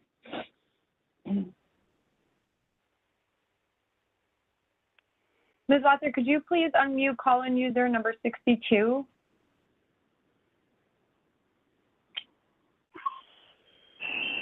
Can you hear me now? Yes, this is Roger Clayman. Good evening. Please go ahead with your statement. Okay, my name is Roger, R-O-G-E-R, Clayman, C-L-A-Y-M-A-N. I am representing the Long Island Federation of Labor. I want to thank the commission for holding this hearing. I want to say up front that we support the Empire Wind offshore wind project, and I urge the commission to move it forward. We have been engaged in the labor movement with offshore wind for over 10 years. We've been studying the upside and the downside, and I am also sympathetic to people who have questions because it's complicated, but there are a lot of answers, and Equinor has provided a lot of answers in writing, but probably needs to reach more people with them. But I think it's been studied very well. We had our own misgivings, on our side, because as this industry progresses, our members fear that they could lose their jobs if they're in the fossil fuel industries. But then came Hurricane Sandy, and it gave us a firsthand look at climate change and its impacts on our communities. It was particularly true in Long Beach, where our local public employees worked tirelessly to clean up the damage and keep us all safe while they dealt with the destruction of their own homes and properties. So there was really compelling reasons for us to think about finding a renewable energy answer, even despite the risks. I think Equinor and the other developers have done a pretty good job of responding to questions. They have studied the environmental impacts diligently. That's not particularly our area of expertise, but the industry has entered the New York market with a commitment to support job standards that lift up the community. And by that, I mean good wages, benefits, training, union jobs. That's not the normal history of the development of new industries in New York, or really anywhere else in this country for that matter. So I commend Equinor, which is in the process of negotiating a project labor agreement. And when the ink dries on that agreement, we will know that we are providing real career opportunities for the next generation of our workforce and addressing climate change in a very good, sustainable way, and providing clean energy as we create jobs so that we have a transition for those who are in industries that are threatened. So again, thank you, and I urge you to move the Empire 2 project forward. Thank you. Thank you very much for your statement, Mr. Clayman. Our next speaker is Philip Rugel. Mr. Rugel, if you have called in this evening, please press *3 on your telephone so that we can locate you and unmute your line.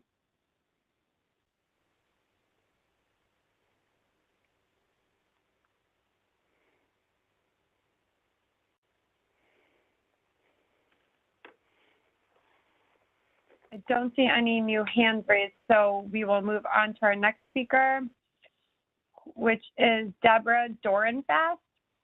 You could please unmute Ms. Dorenfast's line.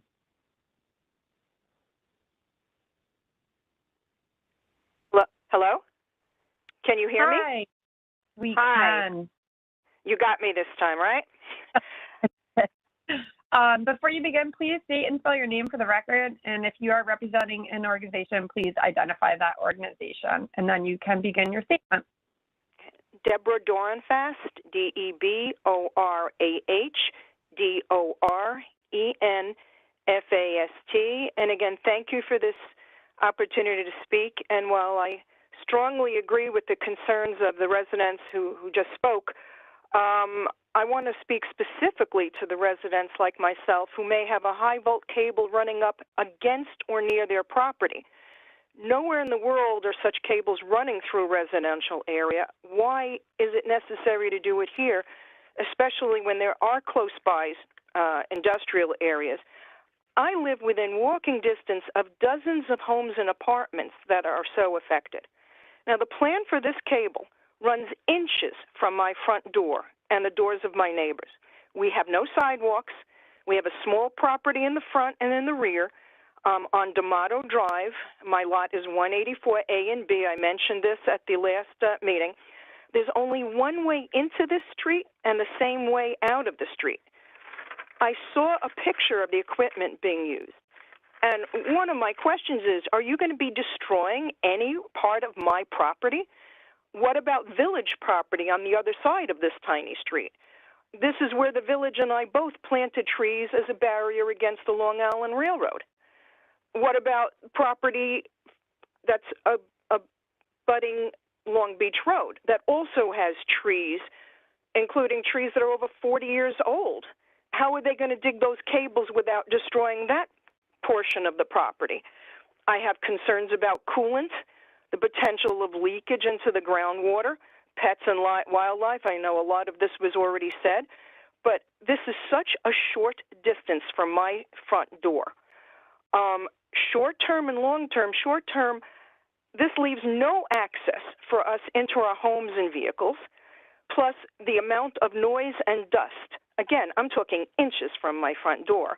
Long-term health concerns that couldn't possibly have been studied because this type of construction has never been done this close to residential homes as far as I know.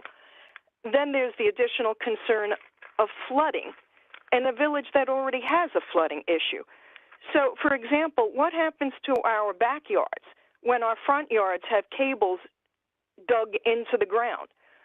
Not to mention a potential rodent problem that's going to be created. These cables will affect our everyday lives and health to us, our visitors, wildlife in our very small area, as well as our pets. And I don't see us receiving any benefit. I know we're receiving higher electric bills. And I really love somebody to explain this because I don't know when these questions are going to be answered. They were not answered, unfortunately, last week. So that's my comment. Those are my questions. I really, really hope somebody from Equinor will take the time to explain how this equipment is going to come down our streets without destroying our property.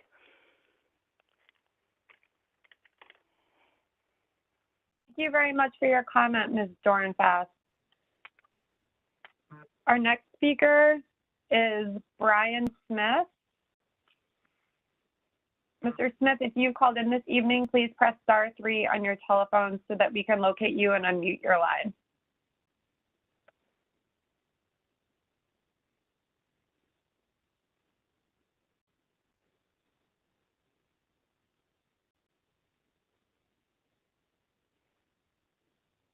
Ms. Wasser, could we please unmute call user 62? I believe that's a new raised hand.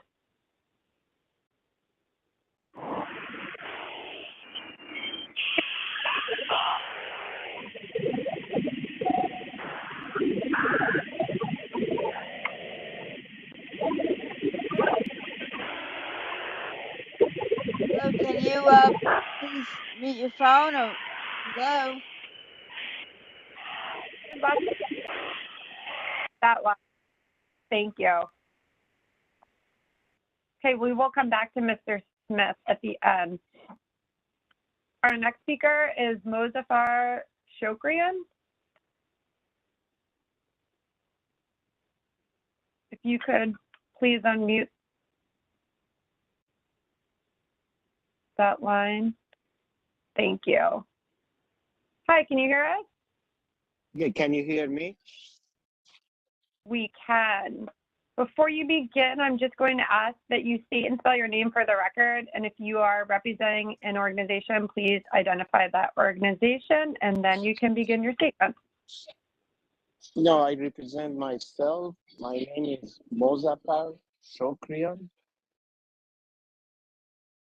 My question is this. I would like to know if a project like...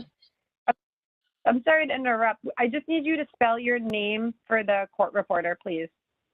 Mozaffar. My last name is Shokrian.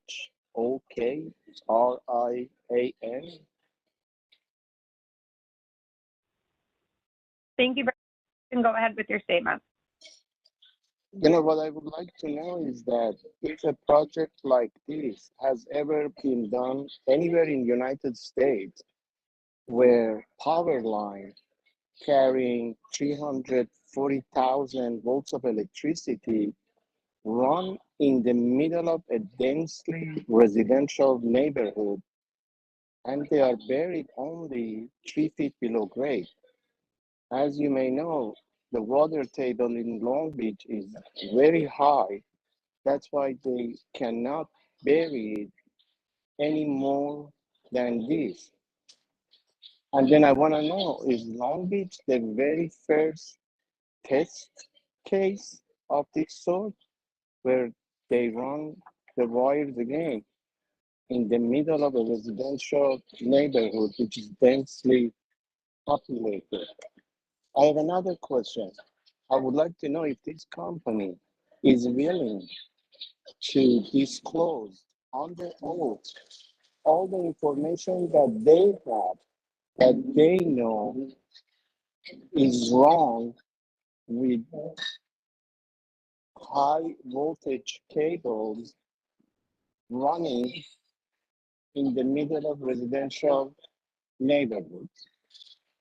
The last question that I have is this: if everything is fine and if everything is safe, why are they offering something like $25 million to City of Long Beach to do this?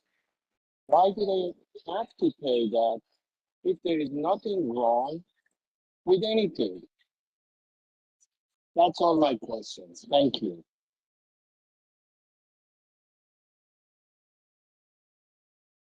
Thank you very much for your statement. Our next speaker is Debbie Slott.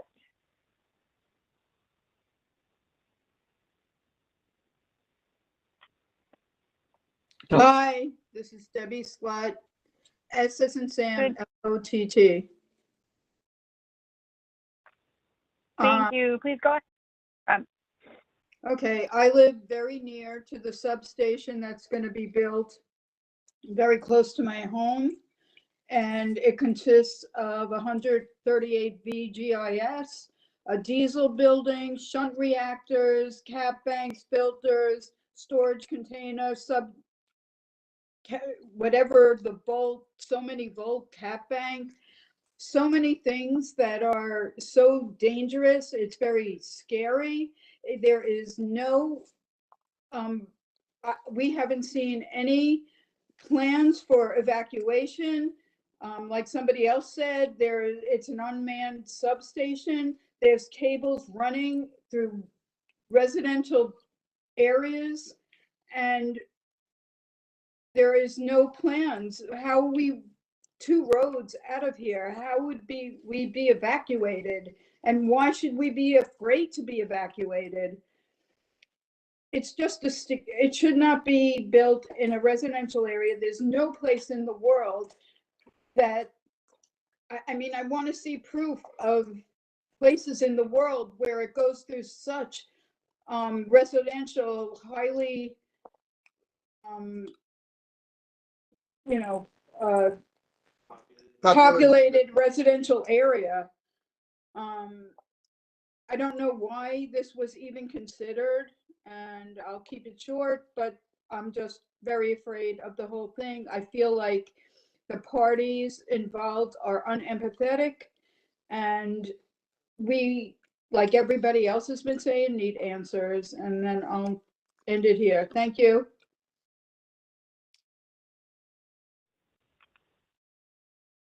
Thank you very much for your statement. Our next speaker is Jennifer Rodriguez. If you have called in this evening, if you could please press star. Excuse me? Jennifer Rodriguez. If you've called in this evening, if you could please press star 3 on your telephone so that we can locate you and unmute your line.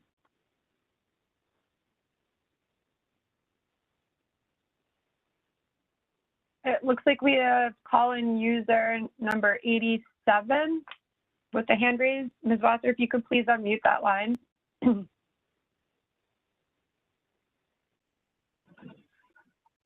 Hello, is this Jennifer Rodriguez? Hello? Hi, is this Jennifer Rodriguez? No, this is Richard Shuren. Okay, I'm looking for Jennifer Rodriguez. I'm going to mute your line again, and then we will come back to you once I call your name.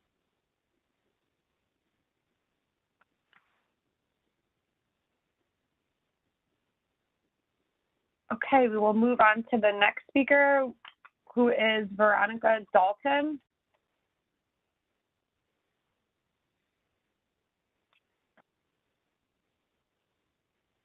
Hello?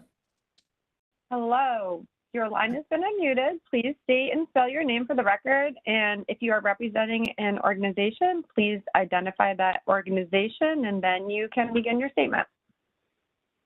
Yes. Okay. So my name is Veronica, Veronica, Dalton, D like in David, Alton. I'm representing myself. I'm a resident of Harbor Isle, which is part of Island Park. Your Honor, I just have a one question. First question, rather. Could you tell me how many are on this call tonight? I'm just curious. Sure. Currently, we have 84 attendees. Thank you so much. You're welcome. So, Your Honor, I want to make you aware. A lot of the residents that I have spoken to are receiving their information only from the Island Park Civic Association. We have not received any information from Equinor. I know that another person had commented earlier that they're doing an excellent job. Well, maybe from his perspective, they're doing an excellent job, but as far as a resident is concerned, and the people close to the proposal site of the substation and blocks from the substation, we have not heard anything. We don't know what's going on. We are basically trying to find out what is happening. So there are a lot of fears, absolutely. I am a person who's in remission from cancer. So, of course, one of the concerns for me, are there any cancer risks from the radiation coming from the substation? I would like to know why would they come into a residential neighborhood as opposed to using a commercial area like Lyota, which is not far from us, but at least there's no homes near there, right next to them, butted up against the cables. So these are all concerns. There was a gentleman earlier that made a comment. He said he was a councilman from Long Beach and said that the statements that were being made tonight were not factual. I have to dispute this because I believe, speaking for myself, the statements that I'm making are personal. They're my opinion. They're my fears, my concerns. What happens to the Long Beach Bridge if it gets wiped out? How do we leave? These are not architectural studies. These are concerns of a resident, a mother, a person, a resident who's lived here for 20 years, who has 2 children who have disabilities. So I do not want them exposed to anything further. So no, Mr. Councilman, they are not studies, but they are personal opinions. And I would like the court, or Your Honor, to take this into consideration. Thank you very much for allowing me to make this statement. Very much for your comment, Ms. Dalton. Our next speaker is Gary Brasco. If you have called in this evening, please press *3 on your telephone so that we can locate you and unmute your line.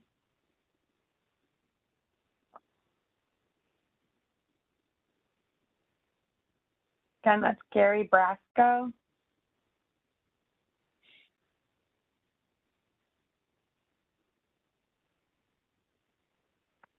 Okay, we will come back to him at the end.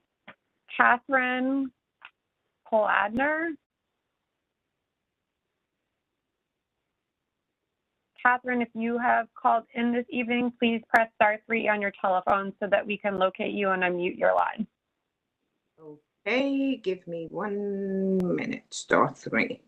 Like vote. How do you press *3? See, this is *3. Ladner, you are Hi. unmuted.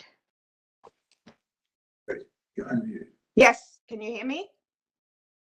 I can. Okay. Before you begin, ask you to see and spell your name for the court reporter. And if you're representing an organization, please identify that organization. Catherine, Katherine, Cole-Adner, Coladner, and I am representing myself. I have a problem with the location of the substation. I feel it's too close to a residential area. And I'm going to state my concerns in the form of questions, although I know this is not an answering question session, but I would like them noted.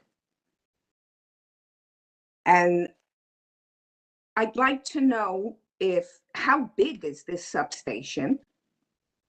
Will it be contained in a building?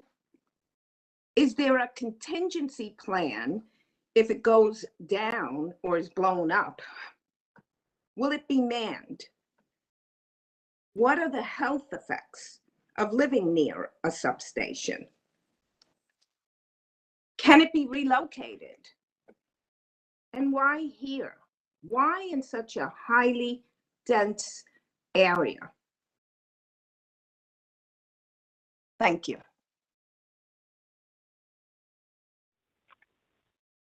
Thank you very much for your comment. Our next speaker is Robert Feihel. I apologize if I did not say that correctly. Yes, Robert Feil. I'm speaking for myself, although I'm a past Commodore from the Point Lookout Yacht Club. And pretty much everything that's that I'm concerned about has been discussed tonight. One of the things I'd like to comment on Mr. Kramer's comments about Equinor's ownership. In addition to it being owned by a Norwegian company, by the Norwegian government, its biggest supplier is actually a Chinese firm, okay, doing most of the manufacturing for the equipment.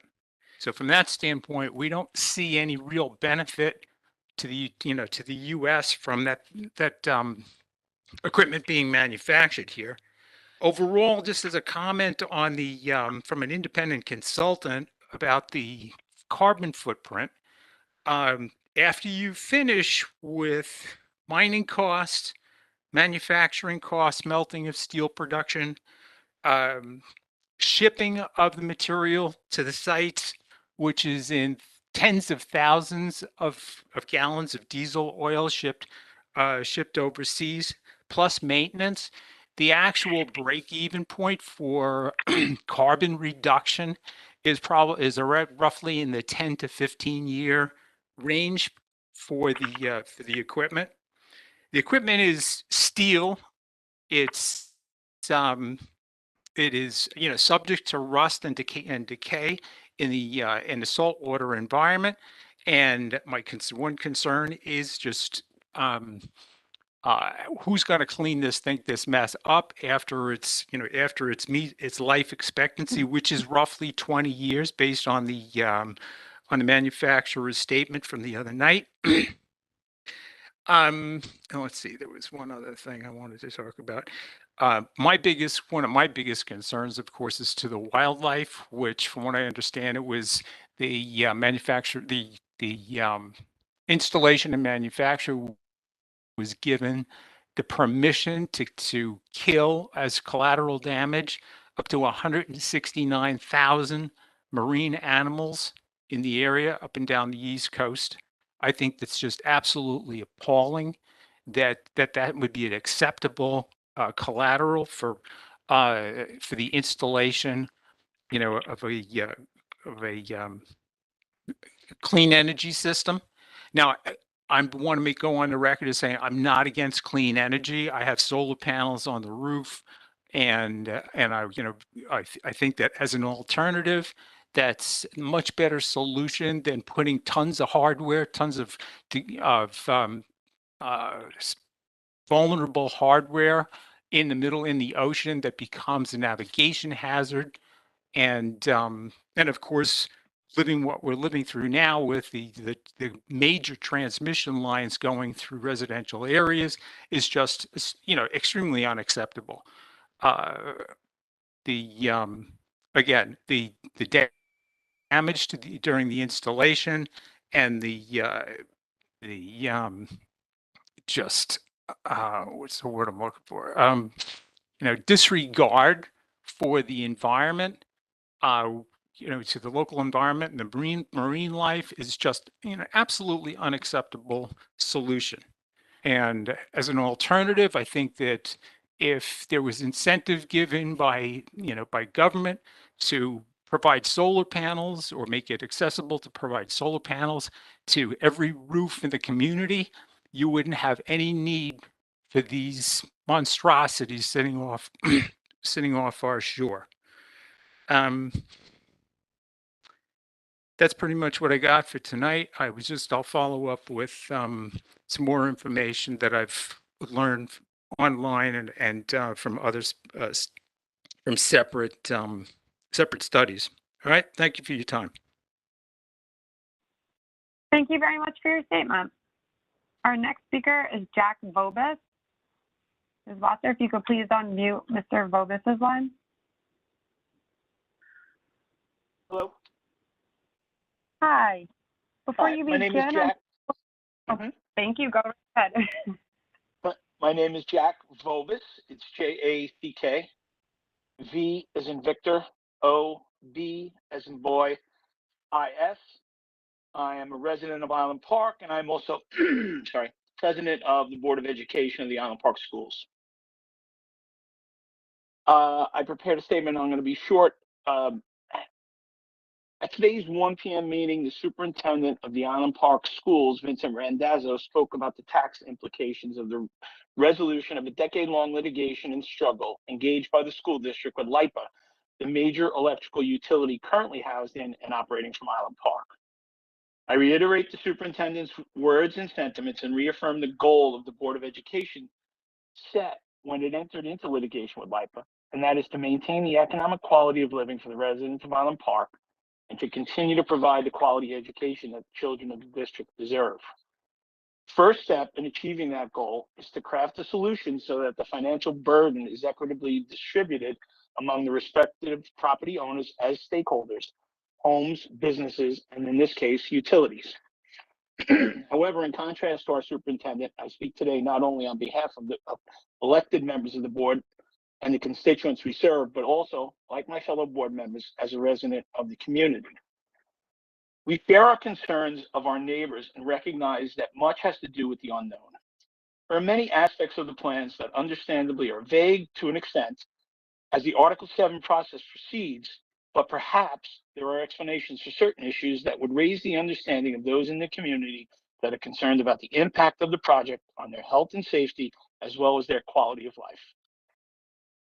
As we teach our children, knowledge is power, and empowering the residents of Island Park to recognize the impact that our new neighbor will have on their lives will mitigate the fear of the unknown and diminish the likelihood of the element of surprise down the road. I encourage Equinor to engage the community by attending local meetings and conducting community forums and responding to inquiries in a meaningful way. As the president of the school board, I know I speak for my colleagues when I say that I look forward to meeting with representatives from Equinor and discussing our future relationship. I appreciate the opportunity to address this forum and speak on behalf of the board and the residents of Island Park. You have heard from us, now let's hear from you. Thank you for this opportunity to speak.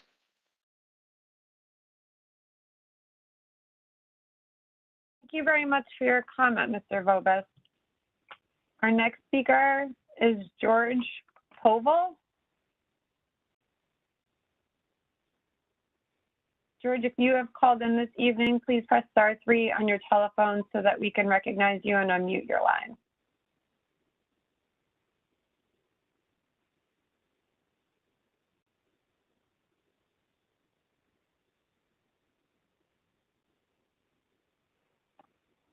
Okay, I don't see any new raised hands, so I will come back to George at the end. Next, we have Martina Schmidt. Martina, if you have called in this evening, please press *3 on your telephone so that we can locate you and unmute your line.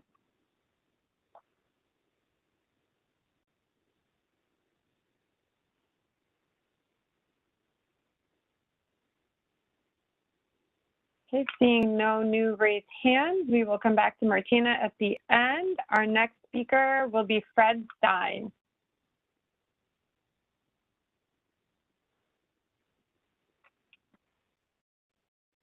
Hello, can you hear me? I can.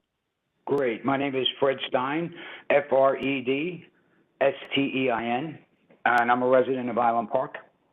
I have gone to a couple of meetings. Equinor did show up once, didn't even answer any of the questions that we had. As an attendee at the Island Park Civic Association meetings, we've asked them to attend, and they have not at this point. They were asked more than once. From what I've read, more studies need to be done in regard to the damage to the sea life that's going on. I find that the amount of the number on that take is absolutely appalling. In regard to running the cables through the substation, it appears that we know the shortest point is a straight line, and that's what they're trying to do, and it's going through communities. They need to reroute it so it doesn't go through the Long Beach community and the Island Park community. There are other ways for it to attach to the LIPA plant in Island Park. So putting another substation at Pops and having the Barrett station at the other end of Island Park, it's like we're bookends between two industrial complexes. And our community, beautiful community, great place to live. I want my kids to live here when they decide to have their kids. And this is not going to be a benefit in terms of the quality of life, which people so enjoy.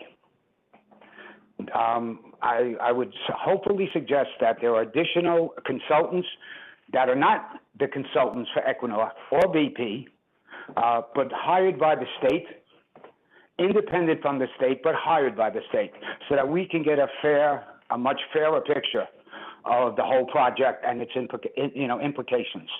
Not sure that I agree with laying cables underground in an area where the water tables are high and it floods often, because we all know that cables, no matter what they're wrapped in, will corrode with water. So to me, that's not a smart idea. There are concerns, obviously, people have, because we didn't get that much information about it, the health risks to our community. Anyway, that's it. Just wanted to go on the record. Thank you for your time.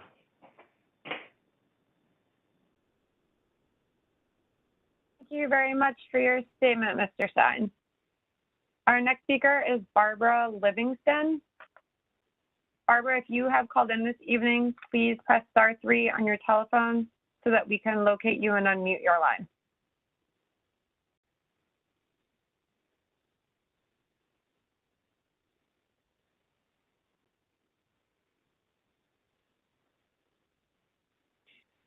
I don't see any raised hands, so I will come back to Barbara at the end. Our next speaker is Matthew Koulukundis.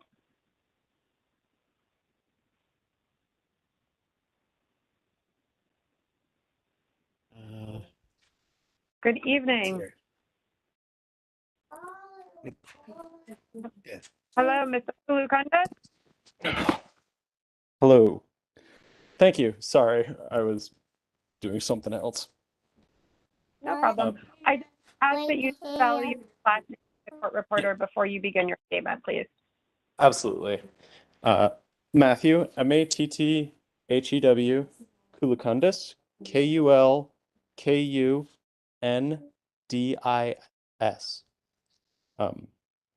I live in Long Island City, and I've been fighting for clean air, a stable climate, and a healthy environment for years.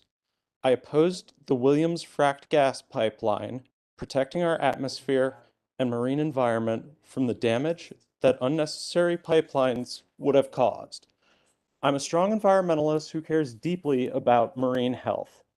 I'm here now to support Empire Wind's application for an Article 7 permit for transmission infrastructure, just as I did for Beacon Wind's permit in Astoria. I urge the Public Service Commission to uphold our state's climate law, the Climate Leadership and Community Protection Act. The Climate Act mandates 9 gigawatts of offshore wind be added to New York's grid by 2035. If the Empire Wind project does not proceed on schedule, New York will be unable to meet its legal mandate. I urge you to grant this permit promptly.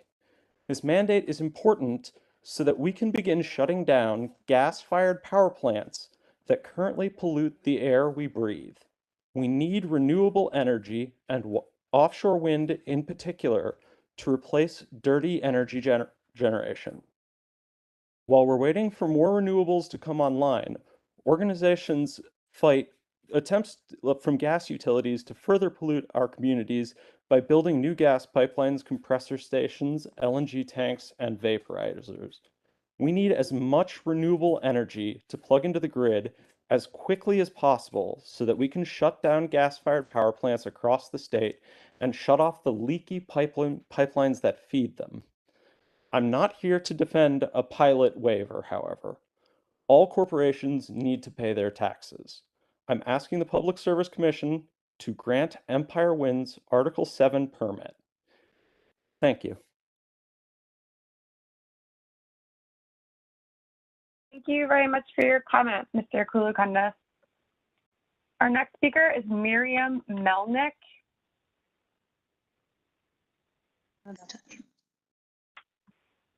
Good evening, Ms. Melnick. Hi. Hi. All I right. just asked that you state your name, the record, and then you can begin your statement. Sure. Thank you. My name is Miriam Melnick, Miriam Melnick. Good afternoon, and thank you for your time. I'm a resident of New York City. I support Empire Wind's request for an Article 7 permit, and I urge the Commission to approve it without delay. I'm a citizen of New York and a parent of 2 young children, and it's extremely important to me that as a community we keep the promises that we've made with regards to clean energy. This particular project with Empire Wind is critical to help New York State reach its stated climate goals and the mandates that we've agreed to. Without offshore wind, New York will not be able to meet the mandates we've declared for clean energy as specified by the Climate Leadership and Community Protection Act. Without Empire Wind in particular, New York will not be able to meet its mandate for offshore wind capacity. Someone earlier mentioned just putting solar panels on everyone's homes. I think that's a great idea, but it is not the same order of magnitude as this wind project.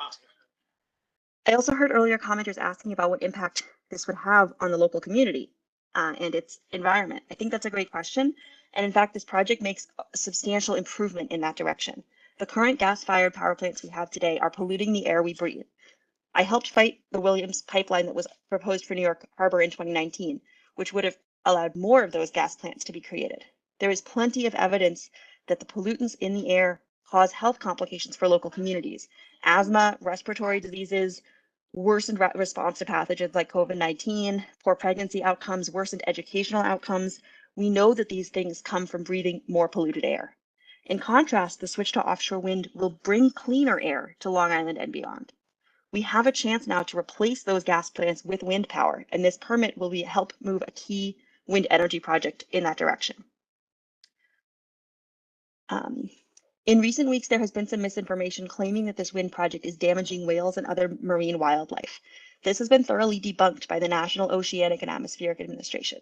Whale deaths in the Atlantic are overwhelmingly caused by ship strikes and fishing gear entanglement. The lies that whales are being harmed by wind power and associated surveys are being pushed by right-wing groups funded by fossil fuel companies and are not supported by science.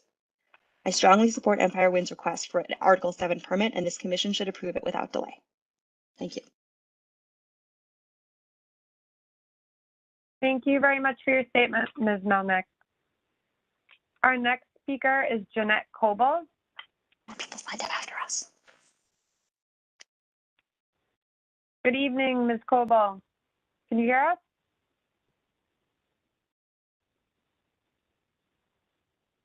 Ms. Coble, you may have your own line muted. So you'll have to unmute your line on your end because we cannot hear you if you are speaking.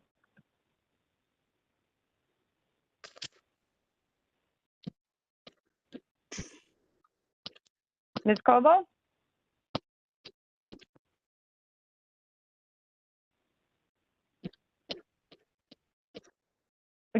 If you have your phone muted, you will have to unmute your phone because we still cannot hear you if you are speaking.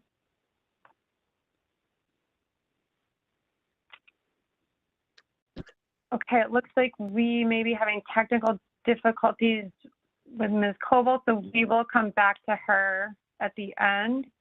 Our next speaker is Sean Lyons.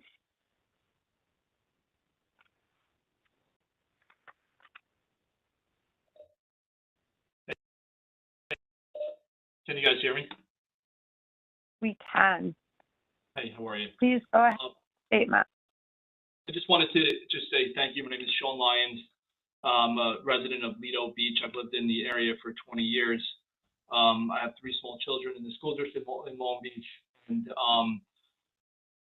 just we'll continue moving forward here. The Empire Wind 1 and 2 wind farms will produce 2,076 megawatts of power, which breaks out to about 1,460,000,000 kilowatt hours per year. If we look at the average per household in Nassau County of 15,000 kilowatt hours, that's about 97,300 give or take homes that would be benefited by this, which is only about 20% of Nassau County. Sonar technology used to map the ocean floor to find suitable places for the turbines and undersea cables is damaging to marine echolocation. Dolphins, humpback whales, and other species use sound to navigate and have sonar damage. Their abilities makes them vulnerable to fatal strikes by passing ships and boats.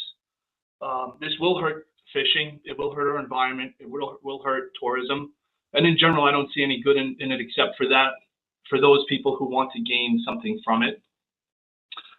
Industrialization of the ocean could and most likely will decimate populations of everything from shellfish to other critical bottom feeders such as flounder or fluke, which are arguably the most popular game fish in Long Island during the spring and summer months. The NOAA has documented at least 25 dead whales reaching the shore of the East Coast since December 1st of 2022. Recently, a 40-foot humpback washed up 2 blocks from my house, and the most recent humpback whale washed ashore in New Jersey last Thursday.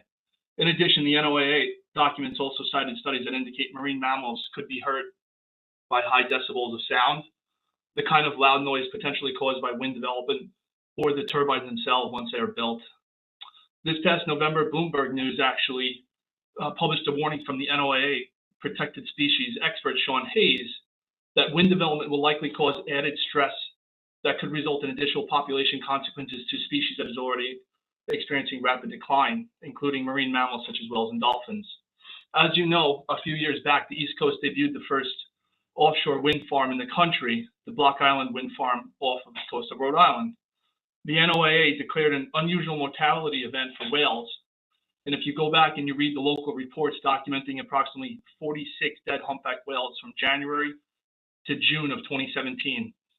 I asked the Public Service Commission, even if some whales are dying because of boat strikes, what is this massive increased prevalence of boat strikes in such a short period of time and during the winter?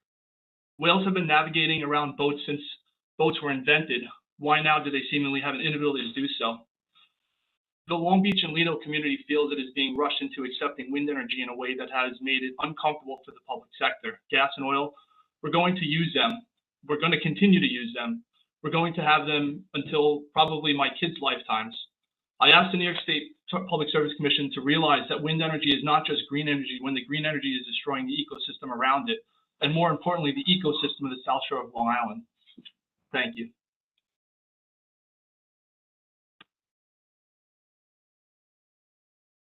Thank you very much for your comment, Mr. Lyons. Our next speaker is James Livingston. If you have called in this evening, please press *3 on your telephone so that we can locate you and unmute your line.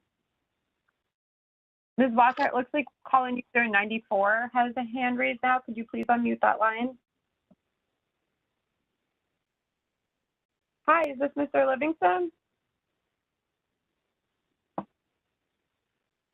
Your line has been unmuted, but we cannot hear you if you're speaking, so you may have your own phone muted,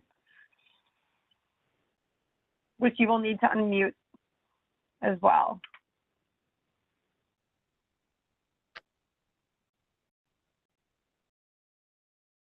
James Livingston?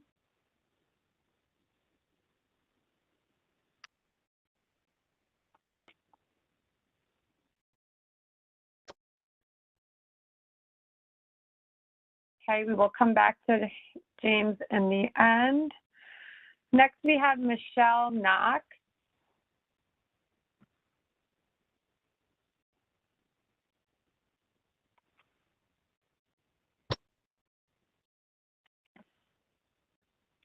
Good evening. Can you hear me?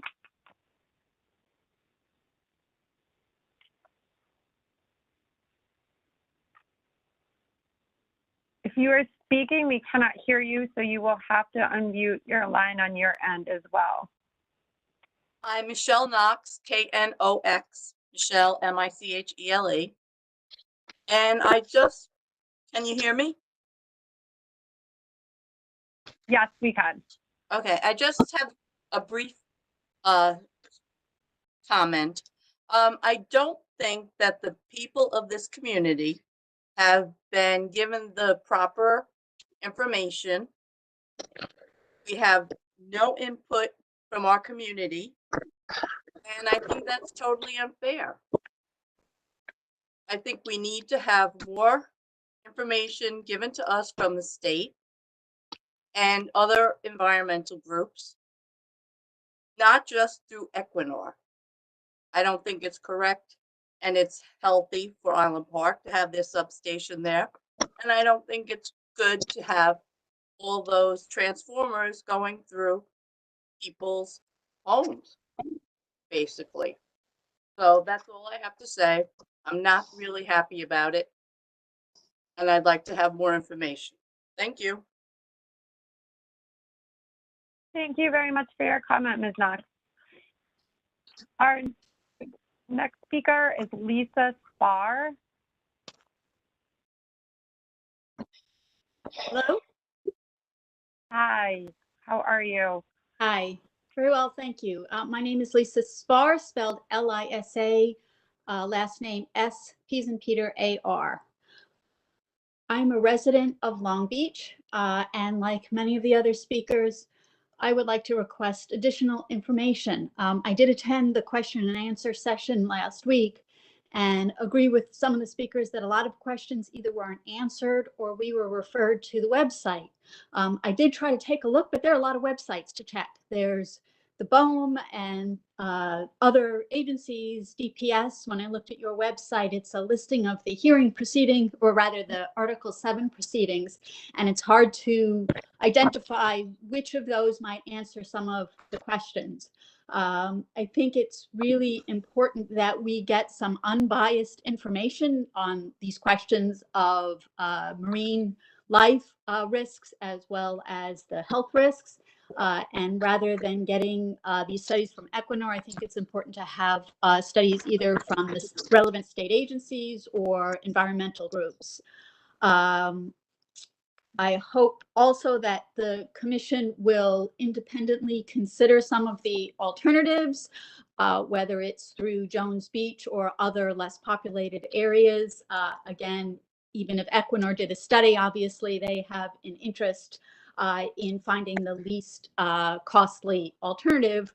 But given that the current alternative goes through very populated areas, it seems like Equinor is just outsourcing the costs to the population. And finally, I have concerns regarding the unmanned substation, given that the closest staff, according to the answers we got last week, would be in Brooklyn. If something were to happen at that substation with traffic and weather and whatever else happens here on Long Island, it could take a really long time for someone to get from Brooklyn to the station in Island Park. That's all I have to say. Thank you very much, Your Honor, for this opportunity to speak. Thank you very much for your statement, Ms. Starr. So I have gone through the list of all the registrants who indicated that they would like to make a statement this evening. I am going to go back through and try to see if anybody else has joined who was not available previously. So our next speaker is Thomas Zarcone.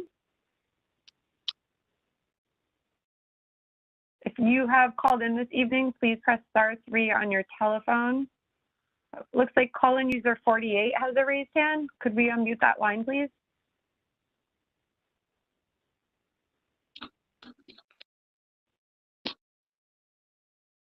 Hello, is this Thomas Zarcone? No, it's not Thomas. Okay, who am I speaking with? Laura O'Donnell. Laura O'Donnell. Not on the list. I'm waiting until everyone's done. Oh, okay, thank you. If you don't mind just pressing *3 on your telephone so that your hand. Thank you. And once I get through the list, I will open the floor.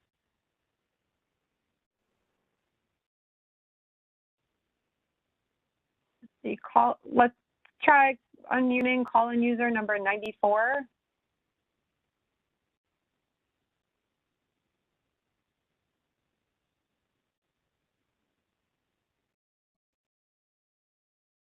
Hello, is this Thomas Zarcone?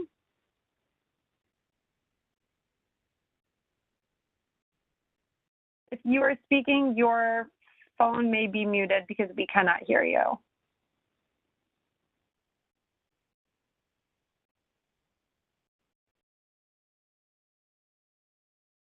Thomas Zarcone.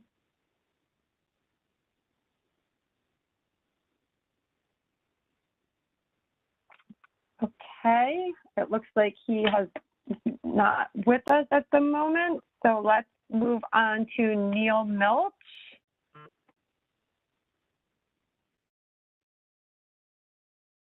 If you have called in this evening, please press *3 on your telephone so that we can locate you and unmute your line.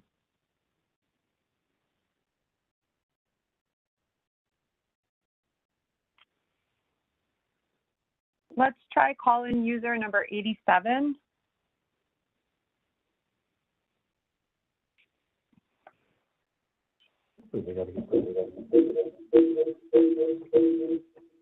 Hello, is this Neil Milch? Hello? Hi, is this Neil Milch? No, it's Richard Sherman. Okay. I will come. Did you does not want to make a statement? You want to make a statement? Because I see your hand has been raised, so I just wanted to check in with you. Mr. Sharon? Yes? For the registration, I have it indicated that you did not wish to make a statement this evening, but I just wanted to check in with you because I see that your hand has been raised. Or do you intend I would to make actually like to make a statement if possible. You would? Okay. So I will come back to you once I get through the list of registered participants. Okay, I'll wait. Thank you.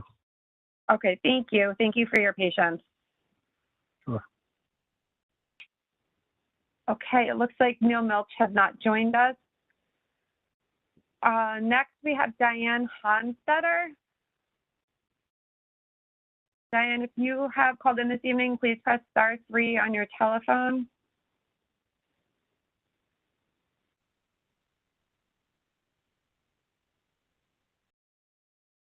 I see no additional hands raised, so we will move on to Susan O'Rourke.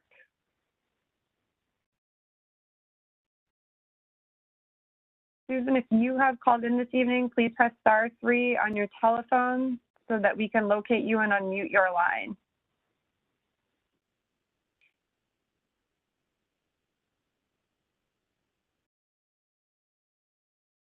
I don't see any new hands raised, so we will move on to Melissa Parrott.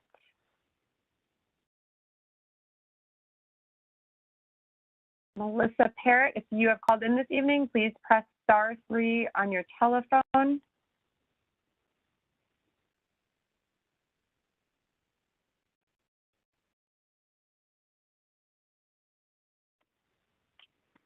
I don't see any hands raised, so we will move on to Jeff Goldfort.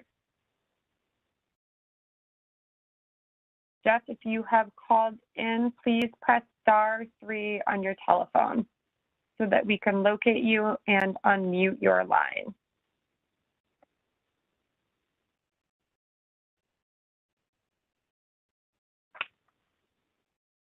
Next, we have Philip Rugel.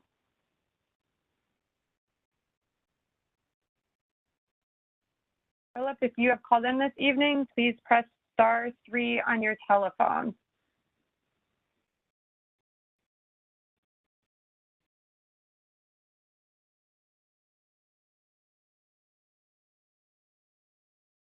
Next, we have Brian Smith.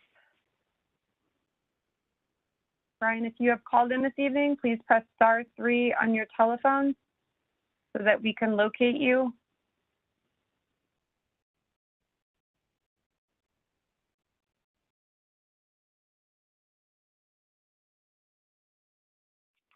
I see no new hands raised, so we will move on to Domifer Rodriguez.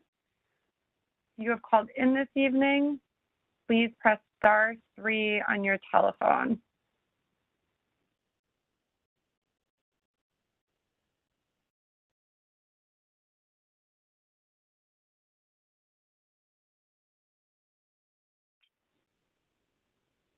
Seeing no new hands raised, we'll move to Gary Brasco.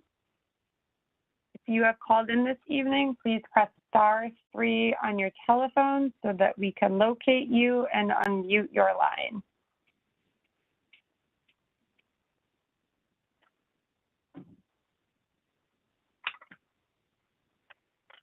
Next, we have John McNally.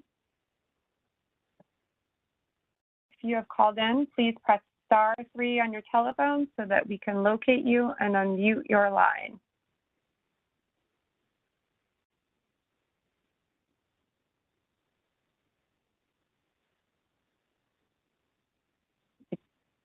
Don't see any new hands raised, so we will move on to George Povol. George, if you have called in this evening, please press *3 on your telephone.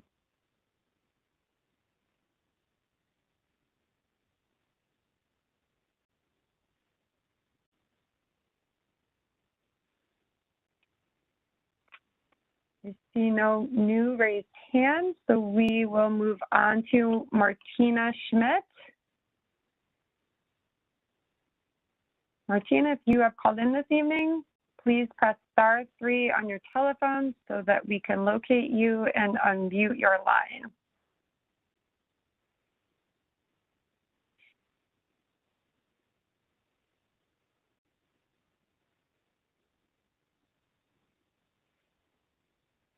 I see no new raised hands, so we will move on to Barbara Livingston. If you have called in this evening, please press *3 on your telephone so that we can locate you and unmute your line. Your Honor, I see a raised hand from a Barbara Campbell. I don't know if that could possibly be the same person by mistake. Her hand's been raised for a while. We can check in with her though to see. Okay, I will do that. Thank you. Good evening. Is this Barbara Livingston? This is Barbara Campbell, Barbara Livingston Campbell. Oh, wonderful. Okay, thank you. Oh, I'm terrible with the computer. And so it was very difficult for me to get on. I didn't even know I was going to be on. Oh, no, I have to, I didn't realize that. I saw the yeah, different name. I didn't realize Parker Livingston, but please go ahead and make your statement. well, my statement is this. I'm not really up to date on all the facts regarding these wind turbine things, but I am afraid of having anything underground that, especially in Island Park. I live in Island Park, because Island Park's water table is extremely high. We went through hell in the Sandy storm, and you can't even dig down really too far to plant some flowers without hitting water. I don't understand how they would even consider putting these cables in the ground. And I don't know what the consequences will be if something goes wrong. It just sounds extremely dangerous, and I really, I'm totally against this. They mentioned, a gentleman mentioned moving everything over to closer to Jones Beach and Wanto Parkway. And I think that would be, if they're going to do this, that would be the wise thing to do. That area is not residential, and it would not involve a horrific accident from happening where all the people would be involved. So that's my comments. I just don't think it should be, I just don't think it should be anywhere near Island Park. We have enough going on as it is with the Lilco plant. And that's something that is totally, it's not related to this. However, after years of compensation, they allowed the plant to be built there, and it's just, if you take a look at it, it's rusted out, it's a mess, it's such a terrible eyesore to the community. Now to start with something new like this is just gonna, I can't even imagine having a substation that's unmanned, bought next to a bridge where, oh my God, what a catastrophe this would be. Anyway, that's my comments, and I thank you very much for your time. Thank you very much for your comment and your patience this evening. Our next speaker is Jeanette Coble.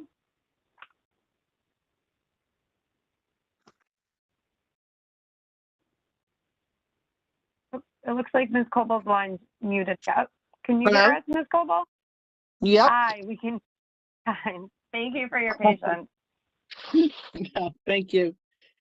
Thanks for having this meeting. I wish there were more, and I wish they were better advertised so more people were aware, and not everybody can get to meetings in a short period of time, but if there were more available, I'm sure more people would state their opinions. There's a lot being said tonight. Besides concerns of cable placement in a densely populated barrier island that has evacuation issues, unmanned stations with Brooklyn backup. Have you ever driven from Brooklyn to Long Island? It's ridiculous. I want to double down on things that Ms. Leone said earlier, pretty much everything she said. She had a laundry list of concerns and negative impacts of the project. There's also a gentleman from Yacht Club, I think it was, I forget his name.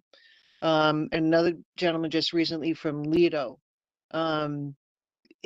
Is the placement of this project is all wrong, but the project itself, I don't even think is worth it. There's the marine life impact is just insane. Someone mentioned you industrialize an ocean. How does that fix a problem? The short lifespan of the equipment, the 15-year break-even point, all these things are just, look, everybody wants clean air. The people from Long Island City and the other girl who spoke that don't live here, you have good intentions, but like you don't fix something with something that's not a good plan, and this just doesn't sound like a good plan. We all feel like this is getting shoved down our throats, like it's almost like a done deal. There's a lot of questions that need to be answered, but doesn't seem like it's happening. The gentleman from the labor force, great, you're going to have jobs, but that's kind of short-sighted. That you get jobs and then what happens? So I just don't think this is a good project. We do need clean energy, but I don't think this is it. And I thank you for the opportunity. Thank you very much for your statement, Ms. Coble. Our next speaker is James Livingston. James, if you have called in this evening, please press *3 on your telephone so that we can locate you and unmute your line.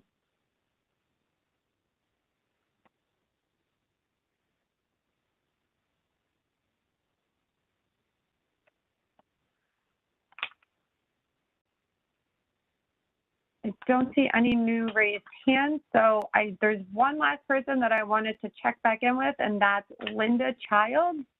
Linda, if you have called in this evening, please press *3 on your telephone so that we can locate you and unmute your line.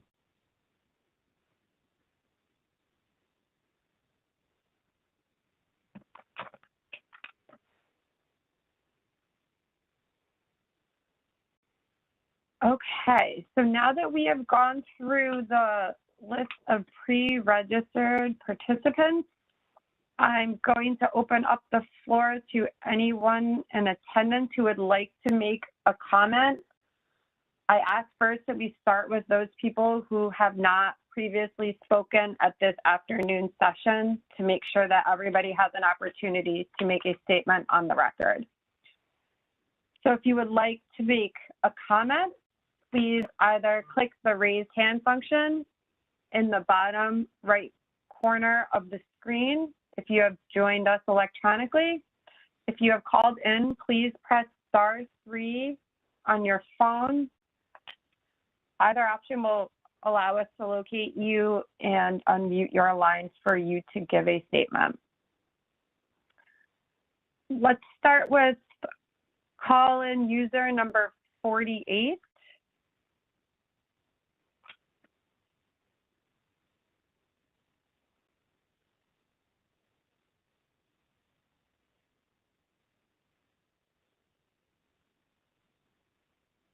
Ms. Wasser, could you please unmute call-in user number 48?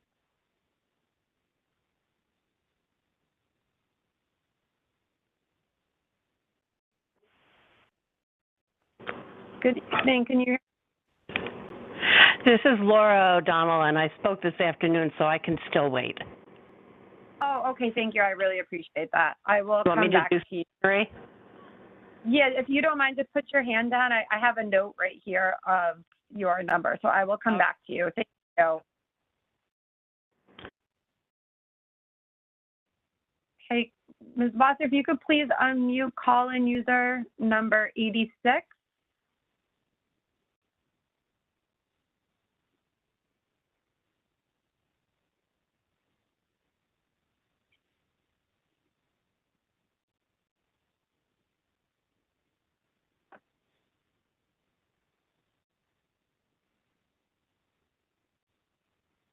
See 85 and 89, but I do not see 86.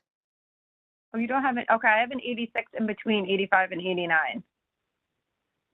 Okay, I have That's 85. Okay, let's try 94 then, please. Sure. Okay. Good evening, can you hear us?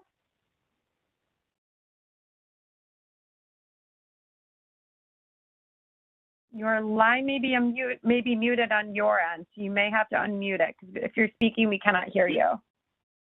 Yes, can you hear me now, Your Honor? I can. Good evening. It's Richard Shuren. Good I can evening. spell Could my you name just for the record. Yeah, your last name for the court reporter, please. Thank you. Sure. Richard Shuren, SCHURIN.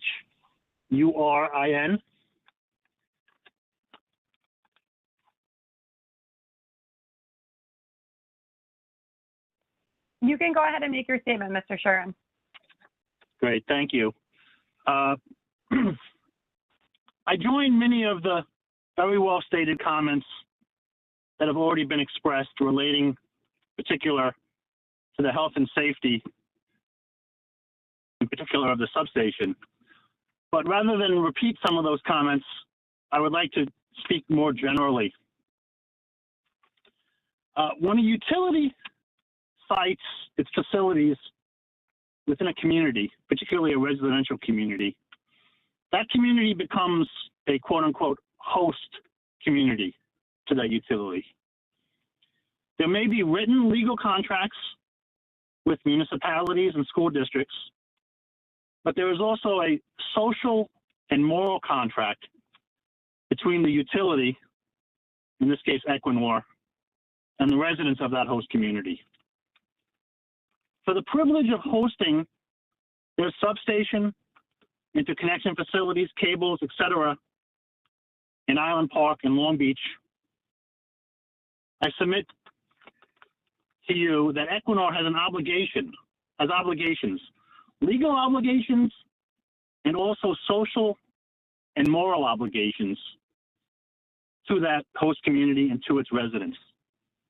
Those obligations last until the day those facilities are decommissioned and removed, and sometimes even longer. What I ask is that the state, in this process,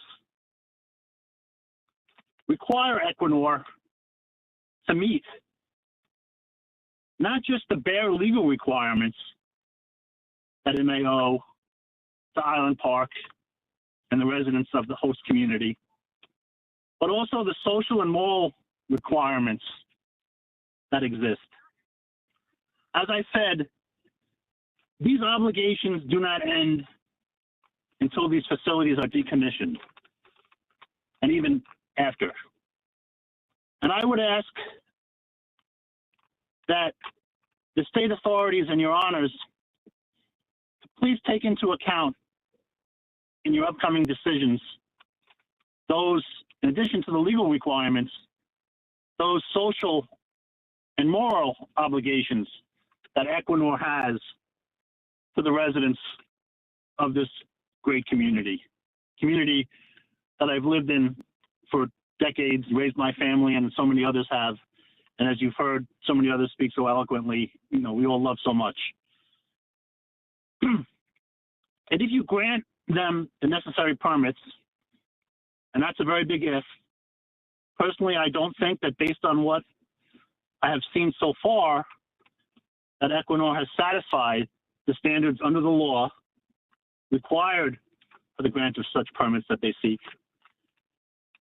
Once again, I ask that if you do grant those permits, that you take into account the obligations that a utility such as Equinor owes to a host community. And that's all I have to say, and thank you for listening. Thank you very much for your comment, Mr. Sharon.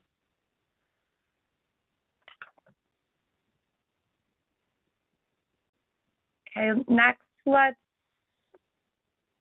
unmute call-in user number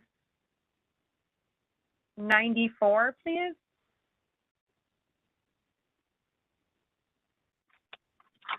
Oh, no, that's not Mr. Sharon. Mr. Sharon? Oh, I think that might have been Mr. Sharon. Let's unmute call-in user number 96, please. Good evening. Can you hear us? Good evening. My name is M.W. Monahan. I was on today's 1 o'clock call. Would it be okay if I made another comment? Or I was trying to go ahead. Thank you. Like have other people who spoke earlier, so sure, go ahead and make a comment. Thank you. Thank you. I'm expanding with emphasis on the lunacy of the substations and cable routing in a residential town. The station not being staffed is madness, because now you're risking the safety of human life.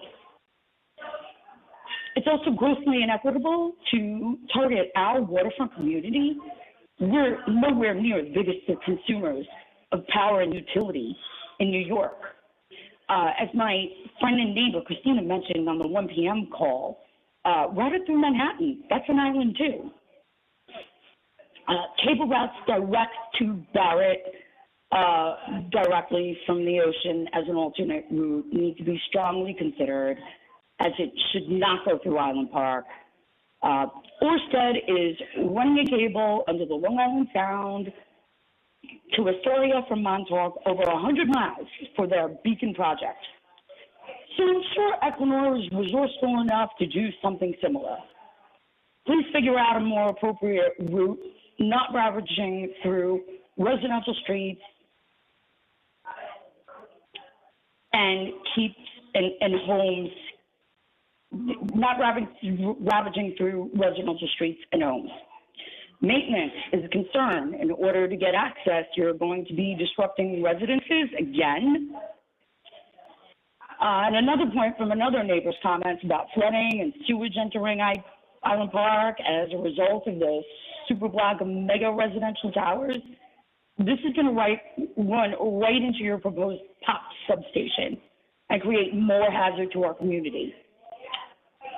Another option, a suggestion, is to run cable possibly through the sanitation dump just east of the Barrett plant, or Jones Beach, Tow Bay, maybe even Robert Moses, because they're not residential routes. And lastly, I just want to give a shout out to the Equinor minions on the calls. Your conflict, your agenda, it's on full display. Nice try.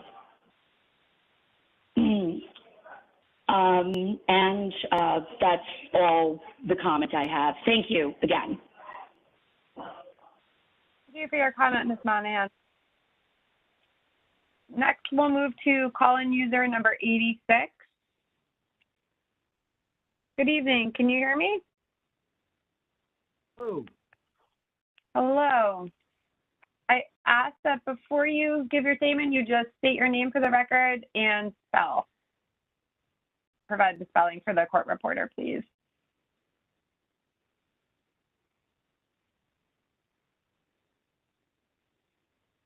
Oops, if you're speaking, you may have muted your phone because we cannot hear you. Good evening. Can you hear me? We can now. Okay. I am James Miller, M-I-L-L-E-R. Good evening. I'm James Miller from Miller Marine Services Incorporated in Port Jefferson, New York.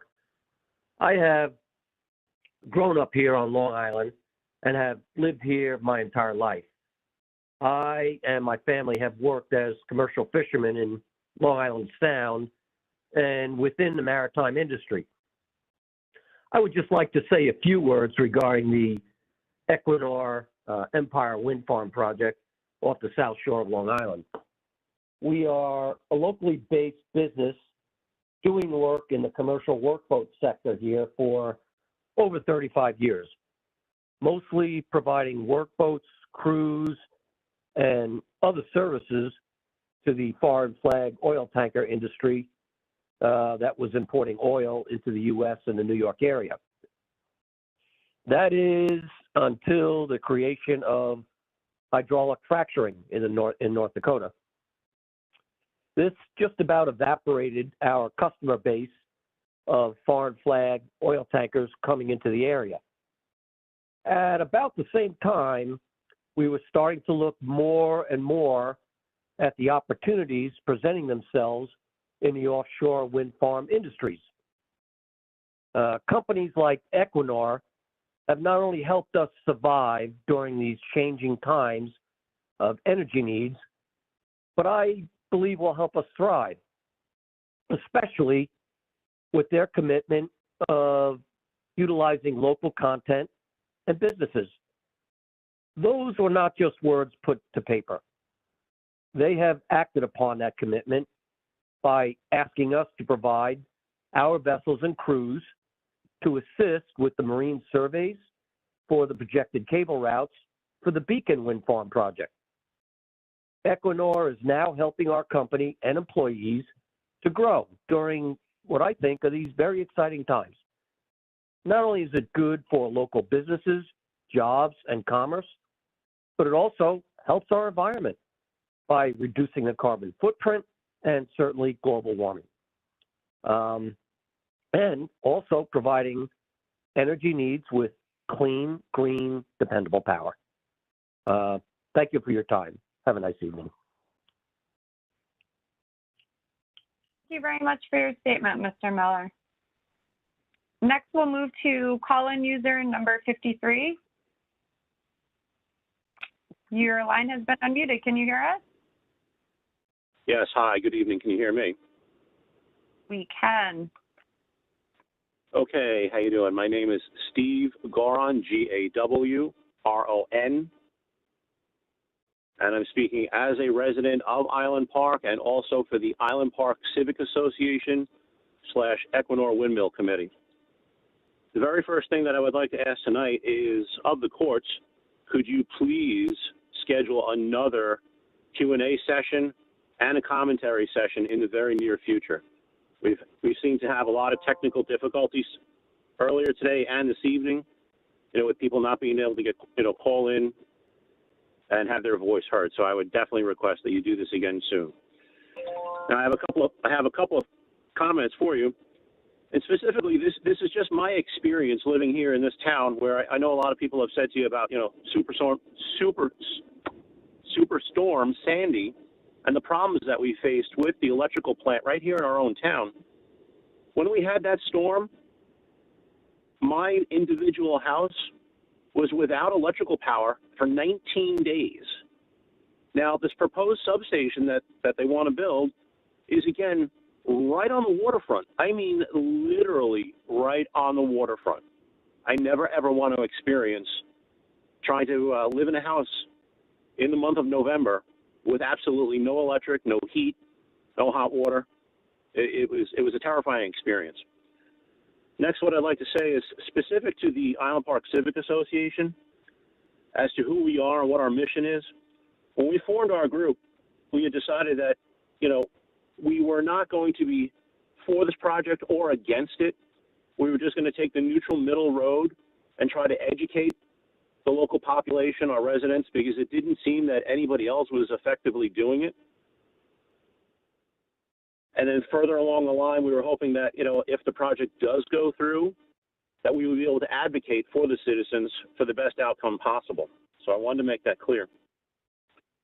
Also, on the Q&A session last week, I brought up the fact of Equinor not engaging with the local organizations such as ourselves.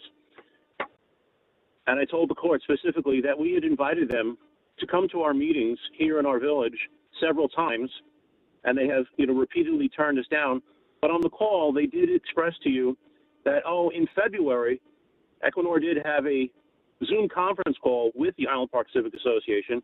But however, that was a private Zoom call, and it was explained to us that the reason that they wanted to have the call with us was to explain our role as a party in the Article 7 proceedings. This was not a community engagement session. Earlier today, you had a comment from a gentleman from Long Beach. I believe he was the Long Beach City Council president. And he raised some extremely, extremely valid points, where he talked about looking at the alternate locations for both the substation and the cable route, where they were better suited physically and environmentally, but they were more difficult due to local red tape. That needs some serious consideration. If it's just because of regulations and red tape, and it's an easier decision to put a substation right in a residential backyard, that's appalling. Also, earlier today, there was a member of the Island Park, Village of Island Park board member, who mentioned some certain concerns that we've expressed too, such as fire, safety, terrorism, things that he was unsure of and uncomfortable about for his community, and I wholeheartedly support him. But what I found disturbing is the questions and his concerns that he was bringing up should have already been discussed with Equinor and his municipality. And in turn, at this stage of the game, not that this is a game, I'm sorry, poor choice of words, but at this point, I would imagine that the municipality would be fully educated on the entire process and be, in turn, educating its residents.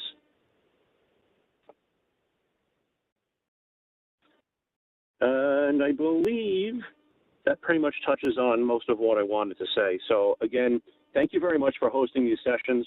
If you could please consider holding another one very soon in the near future, both Q&A and the commentary session, it'd be much appreciated. And thank you so much for, staying on the line so late tonight. We really appreciate it. So thank you. Thank you. We appreciate your patience and staying on the line as well. And we thank you for your statement. Next, we will move to call-in user number 59.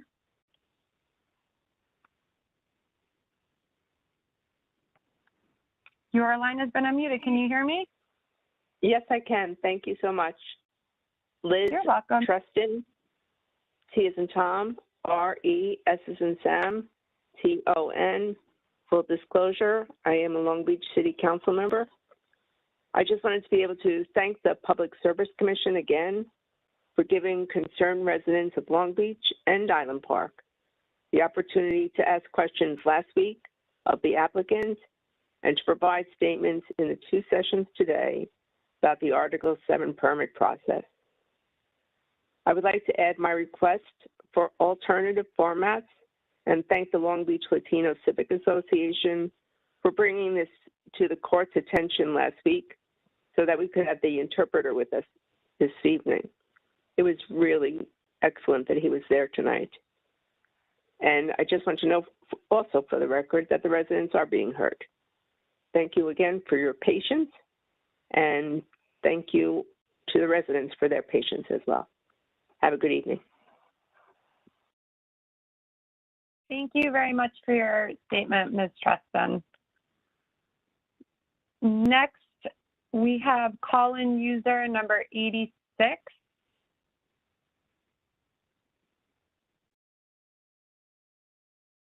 Your line has been unmuted. Can you hear me?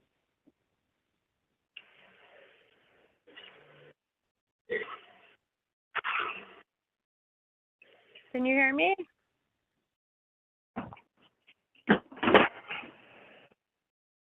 Okay, we will try that line again after we go to call number 84.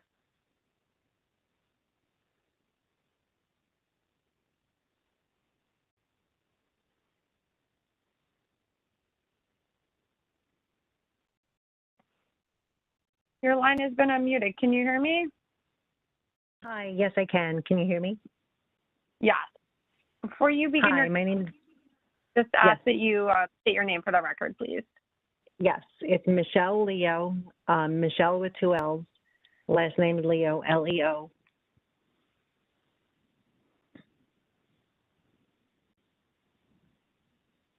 You can go ahead with your statement. Okay, first I'd like to say thank you for this opportunity to speak. I wouldn't have known about this if even happening if it wasn't for the Island Park Civic Association. For the tireless work. So I do want to say thank you to everyone for that. And also in the future, if we can get some more, I reiterate what Steve said, because we need some more Q&A with some real answers to all questions. Backing up a little bit, on the March 1st call, it was mentioned that there was going to be an on-site visit to see how close the substation would be to the residences and the nursing home. I don't think we heard anything about that yet. So just want that noted. What will the substation do to our property taxes? I think that was mentioned. It's all, I also like it to be noted that if this project does move forward and the substation is built in Island Park, I don't want to pay any school taxes, the village taxes. Also being, if this is going to be benefiting Queens, maybe the users of the electricity in Queens could pay those extra rates, since they're all for it. I just like to reiterate about the Equinor looking for village ordinance exemptions. I live right on Long Beach Road, and as an alternate route for the cable laying, I'd just like to confirm what logistics will be considered if and when the route is changed from Austin Boulevard to Long Beach Road, if we would find that out in writing, and how also, if it is going to stay on Long Beach Road, how will this affect the businesses on Long Beach Road? And also for the comments earlier from the labor union, Equinor hasn't shared any information about the comments that I've just brought up. So that's all for now. Thank you. Thank you very much for your comment, Ms. Leo. Next, I'm going to go to call-in user 48, Laura O'Donnell.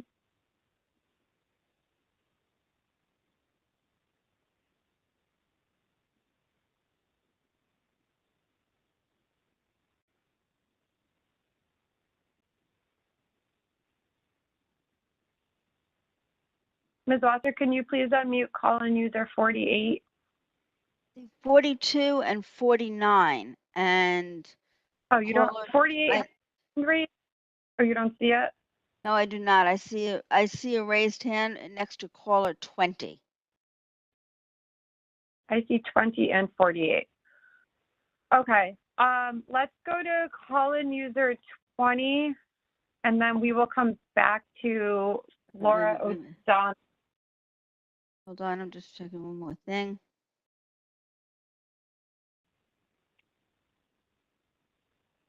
Okay, I have 20. Okay. Your line has been unmuted. Can you hear? Sure, I can hear you. Can you hear me? Yeah. Hi. Please go ahead.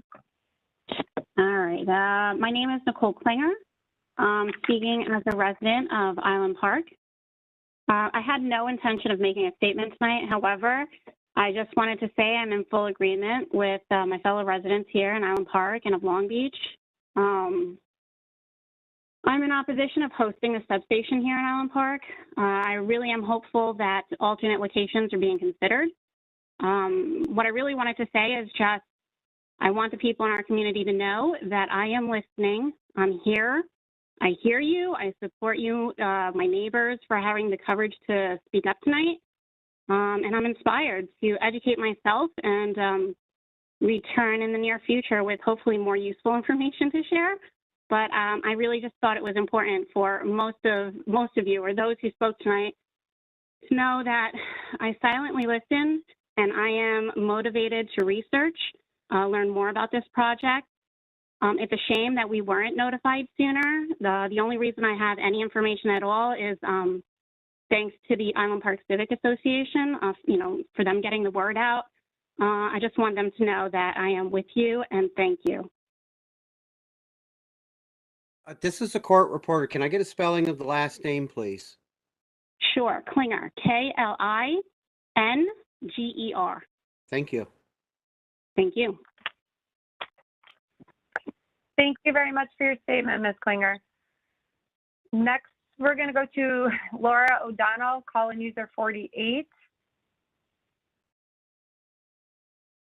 Laura, can you hear me? Yes, I can hear you. Thank you so much for your patience. Please go ahead with your statement. Do you want my name spelled, or we're good with that? Howard, you don't need her name spelled, do you? Laura O'Donnell? No, I already have that. Thank you. Okay, Great, thank you.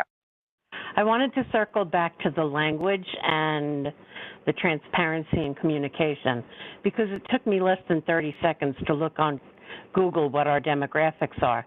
And between Long Beach and Island Park, there's about a 5% Asian demographic. There is almost 30% Hispanic demographic. And we're talking about having translators at this meeting. What about all of the information that is provided by Equinor? Should not that information be available in those languages? And I believe the answer should be yes, because it's affecting all of the residents, not just residents that speak English. There also comes into question when it comes to these meetings, these hearings, these Q&As, is for the hearing impaired. Island Park Civic Association had somebody there for the hearing impaired, and I don't see any accommodation being made for the community meetings, as few as they were, or these for the hearing impaired. So that might be something to look into. A couple of people mentioned a legal mandate of 2035, which is created by humans, and you say legal mandate like it gives some kind of importance to get this done, we have to get this done no matter what. And it creates a sense of urgency that does not exist. It's a false legal mandate. Somebody picked a date and said this is when we have to do it by. It doesn't mean we have to do it by that time. So that's one of the statements I would like to make. But another thing, and the biggest thing to me, is when people make a statement, you have to ask, what do they have to gain by giving you the information that they're giving you? Our politicians have been wholly absent in this. Nobody is giving us information from our elected officials who are our representatives. Denise Ford stepped up today, but today, this process has been going on for years. If the community is so involved in where it's a landing site as a host community, why is there not more information being provided over the years so that the education is there? So now I ask you, questions and answers, and it's not really a question. I state questions and answers are useless, because if Equinor makes a presentation, they are going to naturally present it from their perspective. And what do they have to gain is what I ask you. So, of course, they have profits to gain. The union makes a statement. What do they have to gain? More union members that pay more union dues, that give them more importance and give them more political clout. Politicians tell you something. What do they have to gain? There are even environmental groups that are saying, you know, wind energy good, gas energy bad. What do they have to gain? There are a lot of politicians that you have to ask yourself, what do they have to gain? And I can't answer that, but what we need is information and a voice. I need my voice to be heard. As a resident of Island Park, as a resident of Long Island for my entire life, what I need is a say, and my elected representatives are not making that say available. So do I think the permit should be granted? Obviously, absolutely not. I don't think they should be granted. I don't think variances should be granted, but it shouldn't even get to that point. I don't personally feel that the substation or the location is the question at hand, because moving it is not going to change the fact that we're devastating our oceanfront, that we're devastating our wildlife. Everyone will go, oh, well, it's the whole not in my backyard thing. Move it over to Jones Beach. There's already a plan from another company for Jones Beach. And make no mistake, that is going to affect wildlife if it happens, and it goes through even more residential communities. So to me, the question is the turbine project.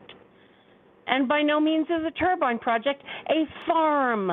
Let's not try to make it pretty. It's not a farm.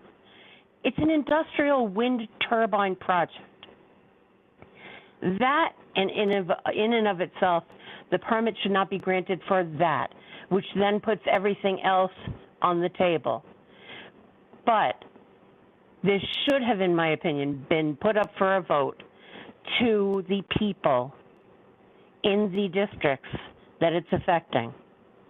And just as a final thing to say, because I know we're all tired, and thank you so much for facilitating this meeting going so late into the evening, is The people that called from outside the area, rah, rah, this is a great project.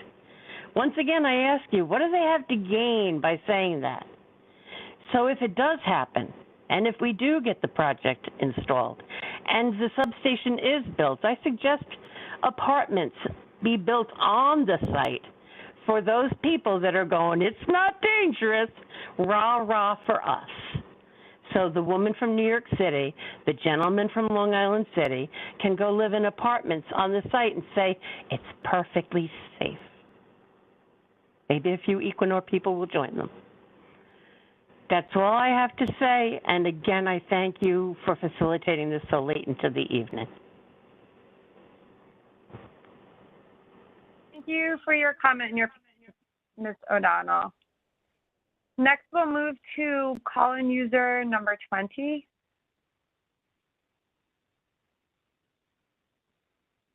Your line has been unmuted. Can you hear me? If you are speaking, we cannot hear you, so your line may be muted.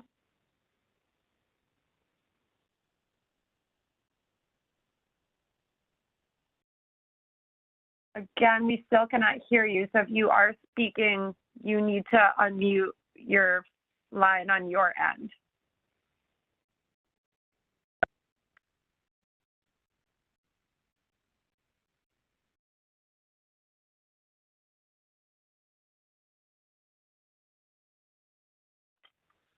Okay, next we will move to call-in user number 96.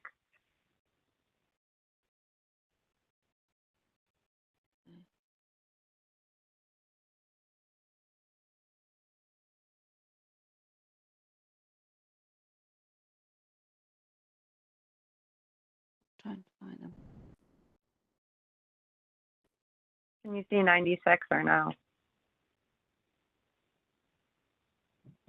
No, I do not. I'm looking once more. I see 97 and 90. Okay, let's try call-in user number 86. Just call them.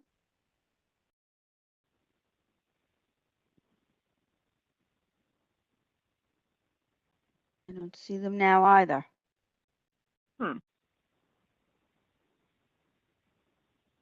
See Do you 8. see number 84? Yes. Okay, let's try call-in user number 84. Hi, your line is here.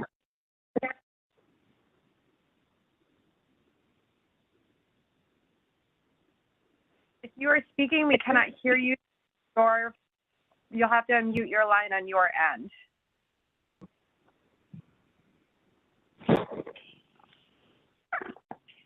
Oh, I see 86 and 90.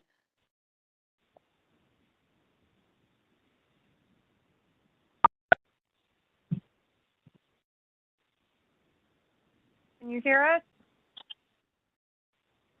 Oh.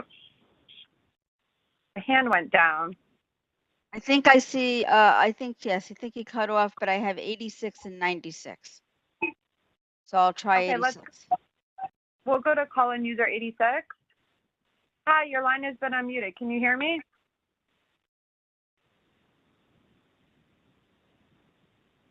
If you are speaking, we cannot hear you, so you will have to unmute your phone on your end.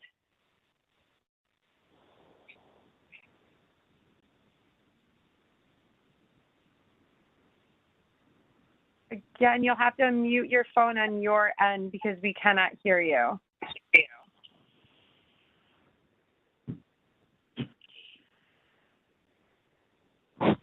Come on.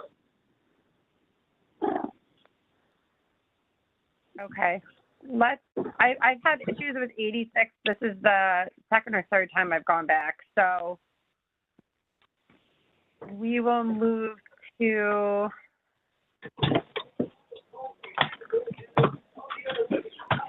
call-in user 59.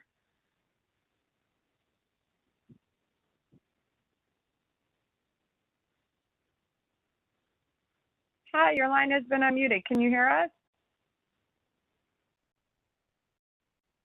That's Liz Trustin again. I've already spoken. Thank you. Oh, I'm sorry. Could you please press *3 on your telephone to lower your hand? Thank you so much.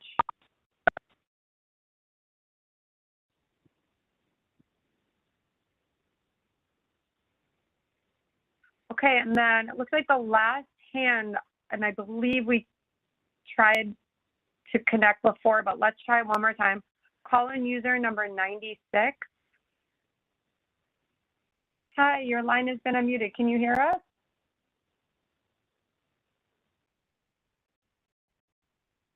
If you're speaking, your line is muted, so you're going to have to unmute your phone on your end.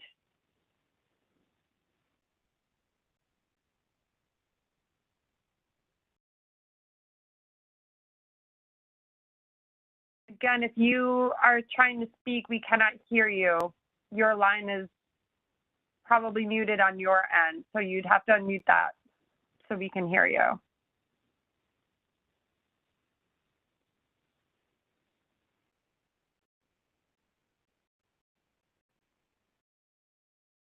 Okay, next, let's try, I think call-in user number 98 is the last hand that I see.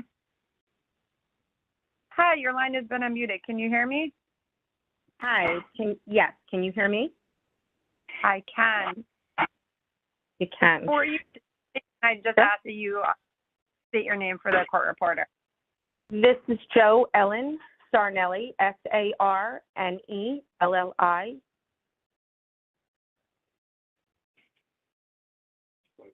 Can I start? Can I get the Go ahead, first Richard. name again? Joe, J-O-E-L-L-E-N.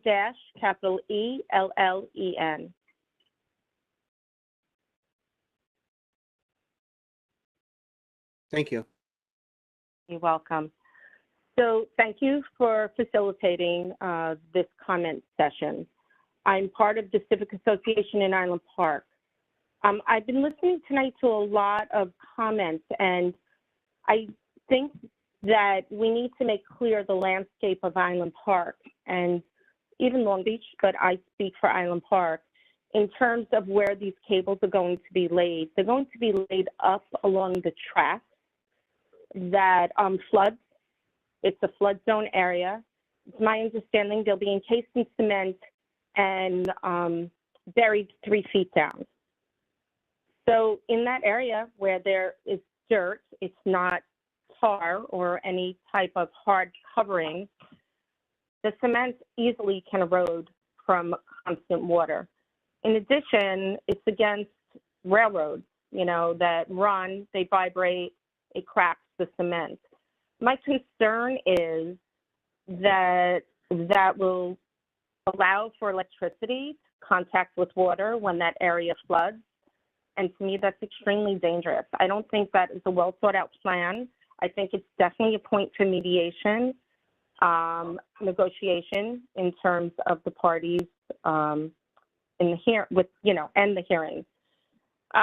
That is one of the bigger concerns. There's other ways, alternative routes to lay the cable, definitely in the water around Hobbs Channel up to the Leota property. It will avoid the village area being stuck with electromagnetic fields, the fact that the electricity can harm people if they step into these puddles. It abuts the properties within 50 feet. I don't think, this is another thing that I do not think is being thought out. This project is in a residential area. My understanding that the other 2 projects, or there's 2, there's Beacon 1 and Empire Wind 1, I believe, they're in industrial areas at this point. And I watched the other day a meeting over in the Brooklyn one, I guess that's Wind Farm 1 or whatever they call it. The people there, very interestingly, were concerned about the traffic patterns. Here, we're concerned about the electric being exposed and someone being harmed by that.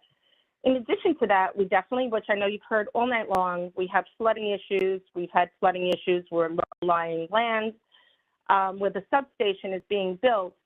I think there should be consideration in terms of a retaining wall, because again, abutting that property, our homes, maybe 200 feet away. We flood in that area to start because it's low-lying land. If the substation is built according to the New York State, I don't know, what is it called, where you have to build it a certain height, and I think it's 15 feet high just to start, you're definitely impacting the homes that abut that property in terms of water or any type of flooding. So I think a retaining wall should be considered, and a sound barrier wall over there. That's really all I have to say at the moment. Thank you for allowing us this opportunity to speak on behalf of our community.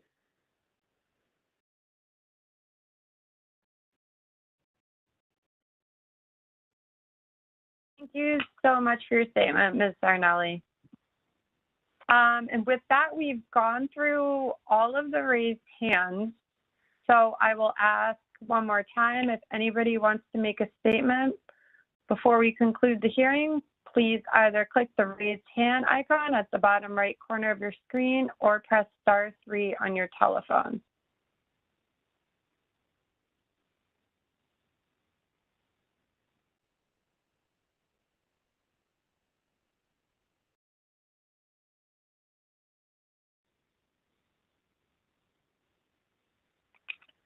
Seeing no hands raised. Oh, hello. Yes, hi, it's Commissioner Edwards. Oh, hi, Commissioner Edwards. I just wanted to thank you all for staying on this evening, and I know Commissioner Majori is on as well. You did an outstanding job facilitating, the court reporter, whoever, stayed on this entire time. It was a long evening this afternoon as well. So I just want to express my gratitude to all of the residents that spoke tonight and to all of you who led this call. It was really, really good under tough technical circumstances, but you did an outstanding job. So thank you very much. Thank you very much, Commissioner. I second that sentiment. Thank you, Commissioner Majori. Before we conclude, I want to take this opportunity to remind members of the public that they may submit comments throughout these proceedings by the other means described earlier and in the notice of public statement hearing issued on February 10th, 2023. I want to thank the commenters for their participation and their patience this evening. I'd also like to thank Commissioner Edwards and Majori for joining us this evening, our Consumer Services Office for administering the session, and our court reporter. And with that, the hearing is concluded and we are off the record. Okay, and I have us off the record. Thank you so much, Howard. You are welcome. Everybody have a good night. Thank you. Thank Good you. night.